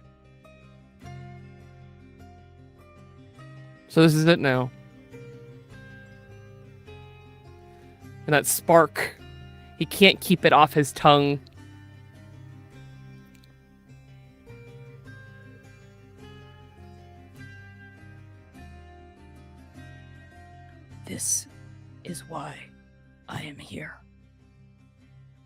This is why the Tears are here. And when did If you that have start? Any more pointless questions, direct them to someone else. I'm just trying to get to know you again. I want to know where you've been. I want to understand. Also, I saw Dom.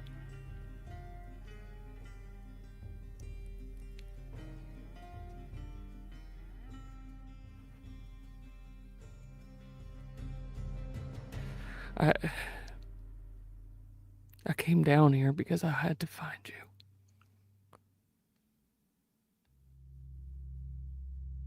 And as he softens, he sees those Mayday missions hanging in the air again. That bright light of hope that he let pull them down here. He thinks about the admission that the Apani Kestrel is crashed and gone. He thinks about all the water that was on there. But he can't stop thinking about the hope that he felt after it felt like everything was lost. After leaving Inferno, that they are here now. And that conviction just won't let go. And so he takes those burning, bright, beautiful cries for help to ask fate for help that he knows his must have been on there somewhere. And he tries to just take a measure of that and pour it into this wall that he is being met with.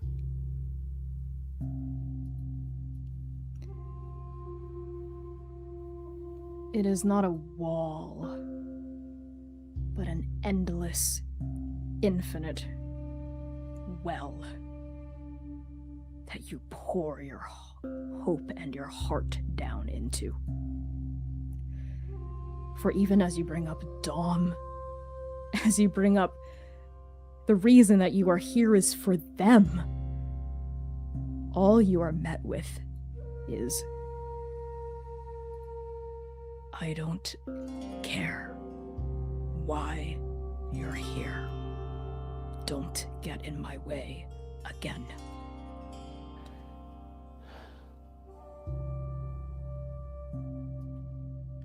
And he sets his jaw.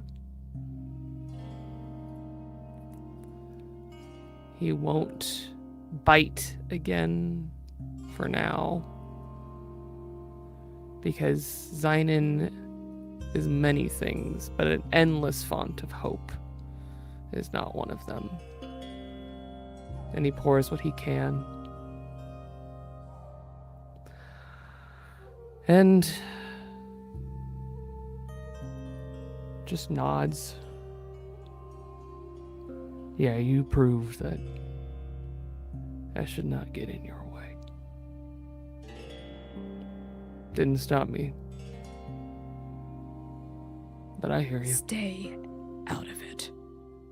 And Ozel increases their pace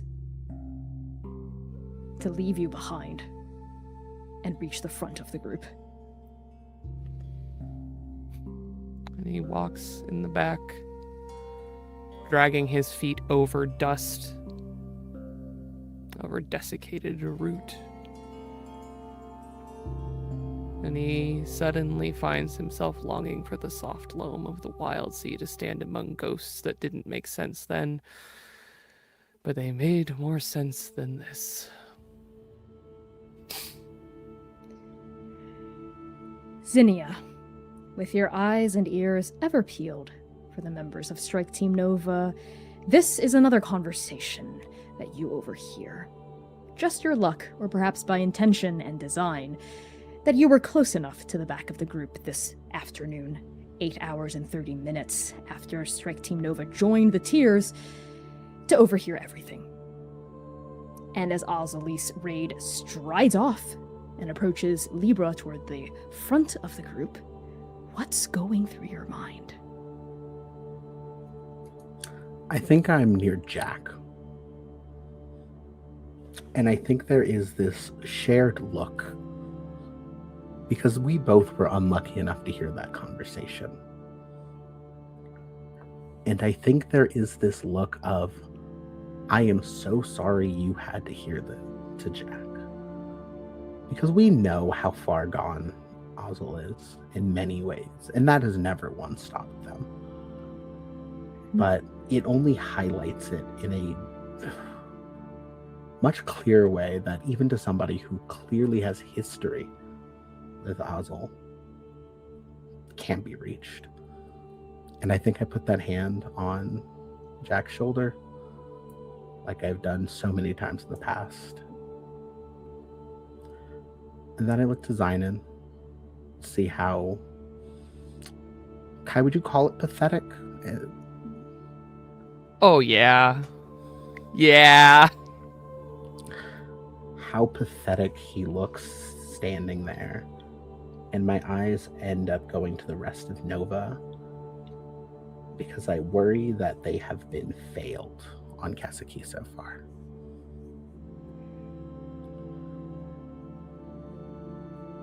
Sayir. Toward the end of your first week. Me? Yes, you. Me? Smile and wave through it, boy. Smile and wave. Sayir. Toward the end of your first week with the Tears, your first week of mentoring Bug, showing them how to fight, how to, more importantly, think about how to fight, there is finally an evening where Bug has gone off to practice patience, namely breathing, as per your instruction, and you find yourself in a rare moment of being alone. The campfire is flickering and warm several feet away. The campsite is buzzing. You can see Lumira huddled next to the archivists, Zynon looking at Ozel, whose face is cast in shadow as they hunch over a rock. And you also notice Yinghe sitting by themselves on what used to be a log, but is now little more than a desiccated lump of broken wood, watching everything, also on the periphery of camp. What are you doing as you take everything in, and as your eyes fall on Yinghe? I'm drawing again.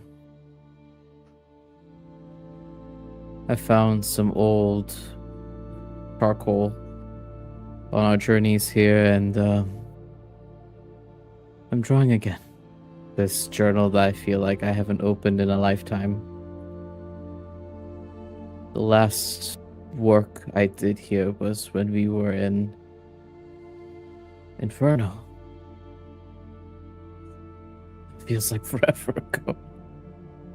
And I'm drawing the face of the person I had killed.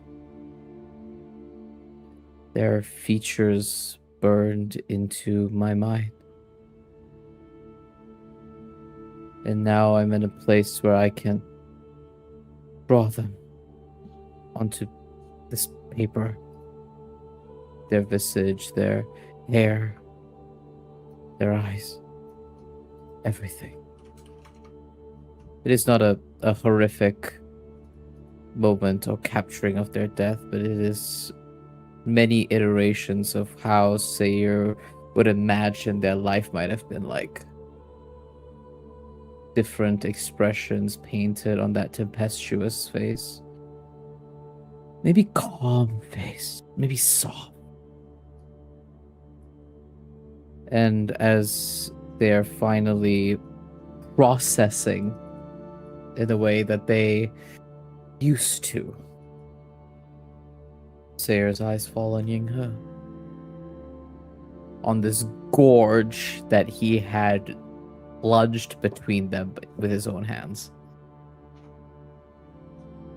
And he sets the journal down, gets up, and walks to them.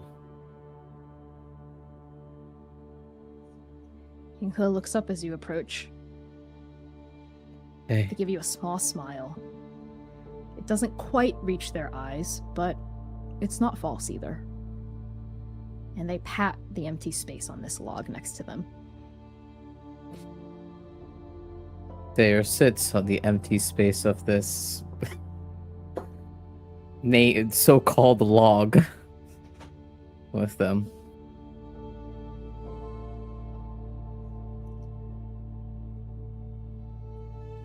Hi.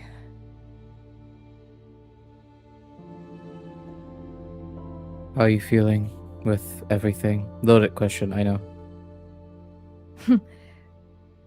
I feel pretty bad, I think. But Yeah. getting better. Now that we're with the Tears, it's nice to be with other people. And it's nice to have direction. I really feel Yeah. like they actually know what they're doing. Yeah. I I know. don't think I realized how little we knew what we were doing until we met people who did.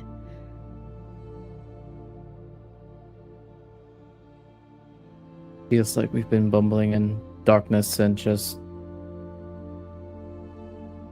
Yeah. Darkness I like. Darkness I know. It's familiar to me. No, this is... I've never been to this place before. And I'm not just talking about Kaseki.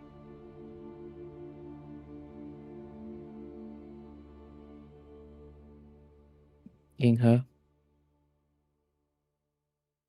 Yeah? I'm sorry. I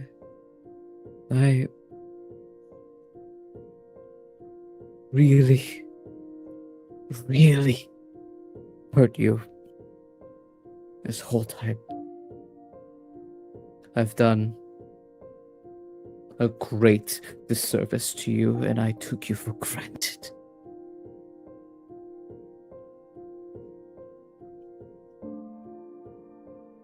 Yinghe looks at you for the first time since you sat down. Silver eyes, blinking. And that smile returns to their face. Small, but real. And they place their cold fingers over the back of your hand. Thanks, Seer.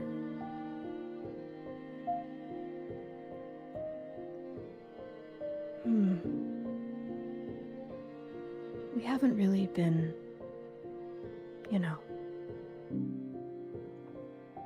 Partners? together. Not since leaving Inferno. You're right. I agree. But that's not what hurts the most. We haven't even really been friends. Friends.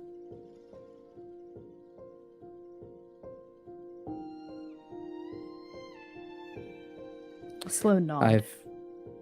I've not been a good partner, friend, or companion. That's not what I want for us. I've done horrible things. And I have questions and things I must do. I must fix this. Me. And he gestures to himself with the other hand that's not holding Yinghe's and stroking their cold fingers with the back with his thumb. I got to fix this. There's nothing to fix, Sayer. But you do have to grow into it, I think. Yeah. And you're right. You haven't been a very good partner or friend to me. And I want to talk about that. But everything going on right now is just so... It's so much. I know. And I'm learning things about myself here. Things about myself that I don't like. When you killed them, Yes. I wanted to run away. I wanted to go home. I would have if I could have. And I don't know if I would have come back. And I don't like that about myself. Because I was scared. But I would have left you. I would have abandoned all of you. And there are more things too. Like how I feel with all of you. And I need to grow into it too. I need to figure it out too. I know. And I want to talk about how much it hurts. But only when we're both ready. When we both can.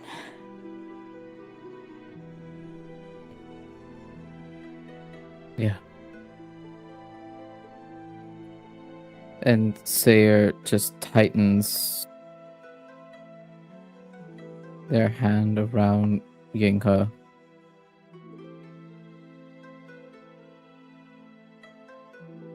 I love you so much, Yinghe. That They is squeeze your not hand back. that is not in question ever. You are one of the closest people to me. And I want to mend the scourge. I want us to come back to this when we are ready. And Sayer's eyes flit toward the fire. Those blue orbs now cast an orange light, and we see the antlers glow a very faint blue and blink. As Sayer says, when unexpected blossoms bloom amidst hailing snow, maybe when the sun meets the dark of the new moon, our hearts will meet as the earth rises to meet us. And Sayer finally looks directly at Yinghe's eyes, those same moonlit eyes he fell in love with in Zheguang. And we will bathe in moonlight together.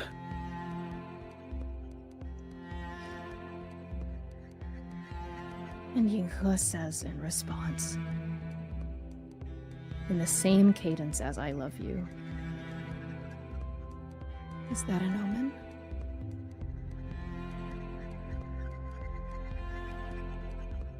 I hope so.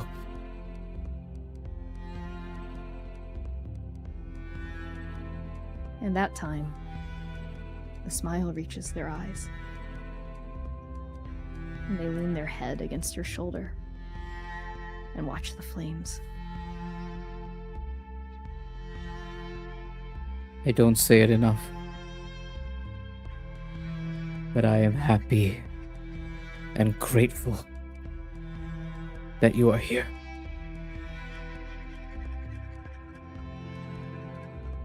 Me too. And we're gonna go to break there. Thank you all so much, everyone, for tuning in so far to this episode of Arc 4 of the Chaos Protocol. We will be back in about 10 minutes with more of whatever the hell that was. Take a break, get some water, get some grub, take a stretch, enjoy Spawny, sponsor Connie, and we'll be back in just about 10 minutes. Bisho, bisho.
Transplay nerds, it is, once again, Sponsor Connie time. Arc 4 is proudly sponsored by Hero Forge, a website where you can design and print your very own custom miniatures. But you already knew that, didn't you? Because the spectacular Hero Forge has sponsored us every single arc so far. We've stuck together through all sorts of exciting updates, like Hero Forge Pro, statuettes, color-printed plastic, premium plastic, but now, it's time. It's time for one of the most exciting Hero Forge updates ever. Custom dice. Hero Forge is now offering 3D printed custom dice, where you can put literally anything into the clear material of the die. Each die is printed in the same layers as the item or character bust inside of it, resulting in a solid, perfectly weighted chunk of math rock. You decide the size, color, and shape of your die, the size and color of the numbers on top, and, of course, what the die contains. Put a frog in it. Don't die-lay. Visit bit.ly/transforge to design your very own custom miniature or custom dice today. Hello, Transplay nerds. You know what time it is. Sponsor Connie time. For Arc 4, we're collaborating with the Working Families Party, who are building a multiracial coalition of working class people to make our communities a better place to live for everyone. You might be thinking, why does a political party care about a queer tabletop show? As it turns out, the Working Families Party believes in the power of fandom to effect positive political change in the real world. So do we. As a transplanered, you're no stranger to just how political our show can be and how our stories are never just fiction. In fact, let's take an action together right now by signing a petition by the Working Families Party to break up big media companies. This cause means a lot to us personally as indie actual play performers fighting censorship, telling authentic stories, and resisting authoritarianism. Go to bit.ly/WFPtrans and add your name to the list. By signing this petition, you will join the Working Families Party's mailing list and receive opportunities to help them organize, educate, and fundraise. So let's build a better future together.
Hello, folks, and welcome back to the Chaos Protocol, Arc 4, Episode 21.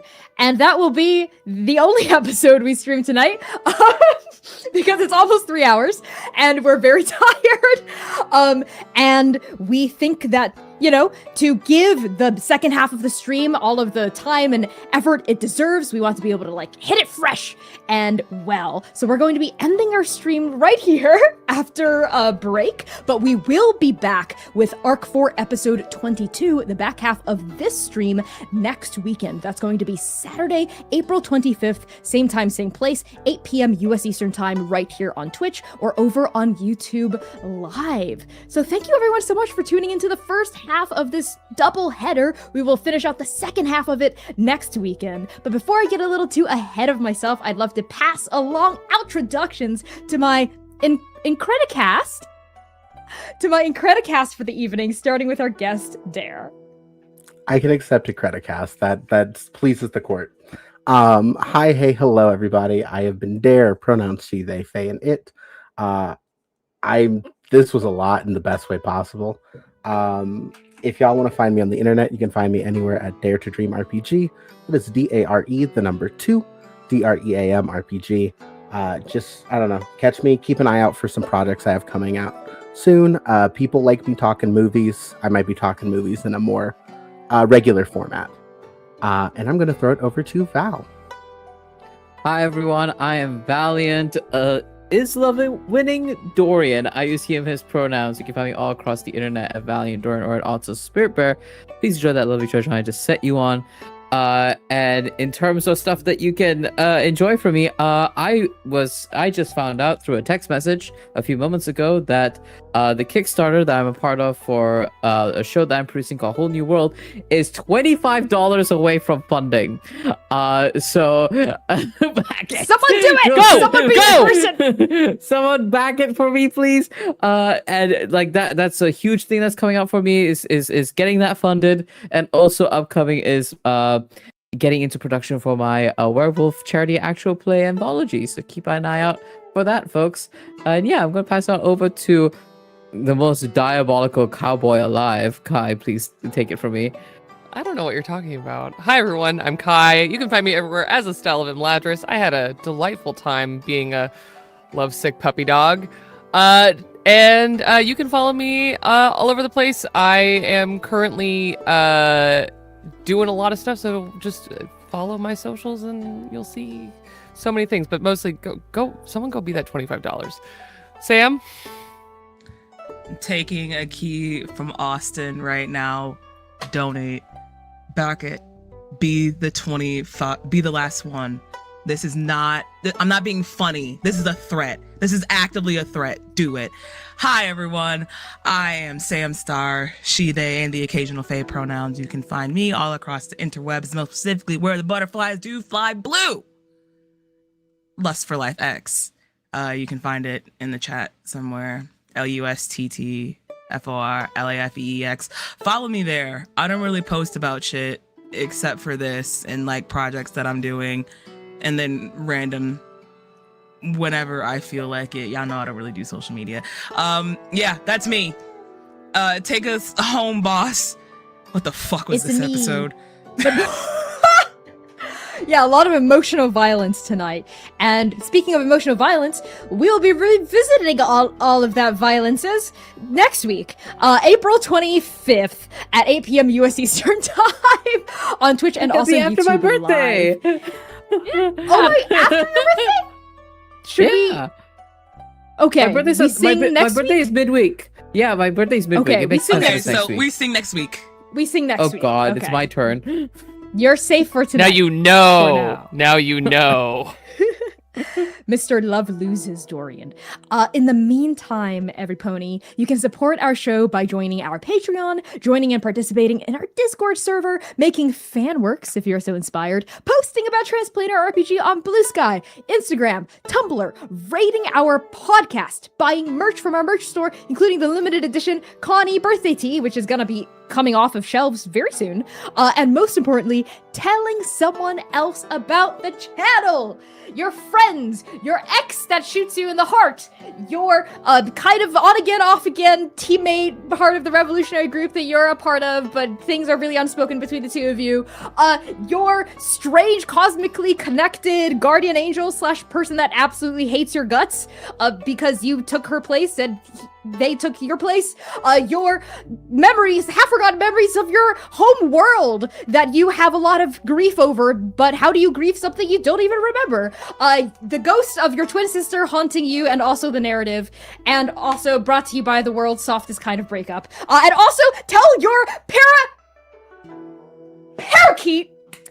Thank you all so much, Tresplay nerds. We will see you next Saturday. We will see you next Saturday, April 25th at 8 p.m. US Eastern Time on Twitch and YouTube Live for the continuation of the back half of this stream. In the meantime, we're going to be raiding someone really awesome right now, no doubt, so send the love over to someone else and use the raid message in chat. We will see you in 7 days. Shpijo. Oh!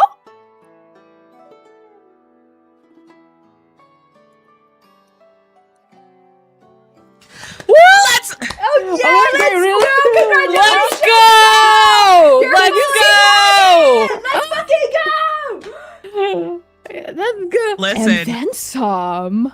The Thank you, Austin everyone. threat Awesome. works every fucking I time. don't. It's too powerful. Every time. It's so fucking powerful. Oh my god. Thank you all so Let's much. go! Thank you, Transplators. That's amazing! Fully funded, Dorian. Damn right. Yes. Fully funded Dorian! Let's go! Yes! Oh my god. Nothing is more powerful than trans love and queer mess. That is this channel. Trans love and queer mess. We love you so much. Use the raid message in chat. Shpijo Bijo. See you next week.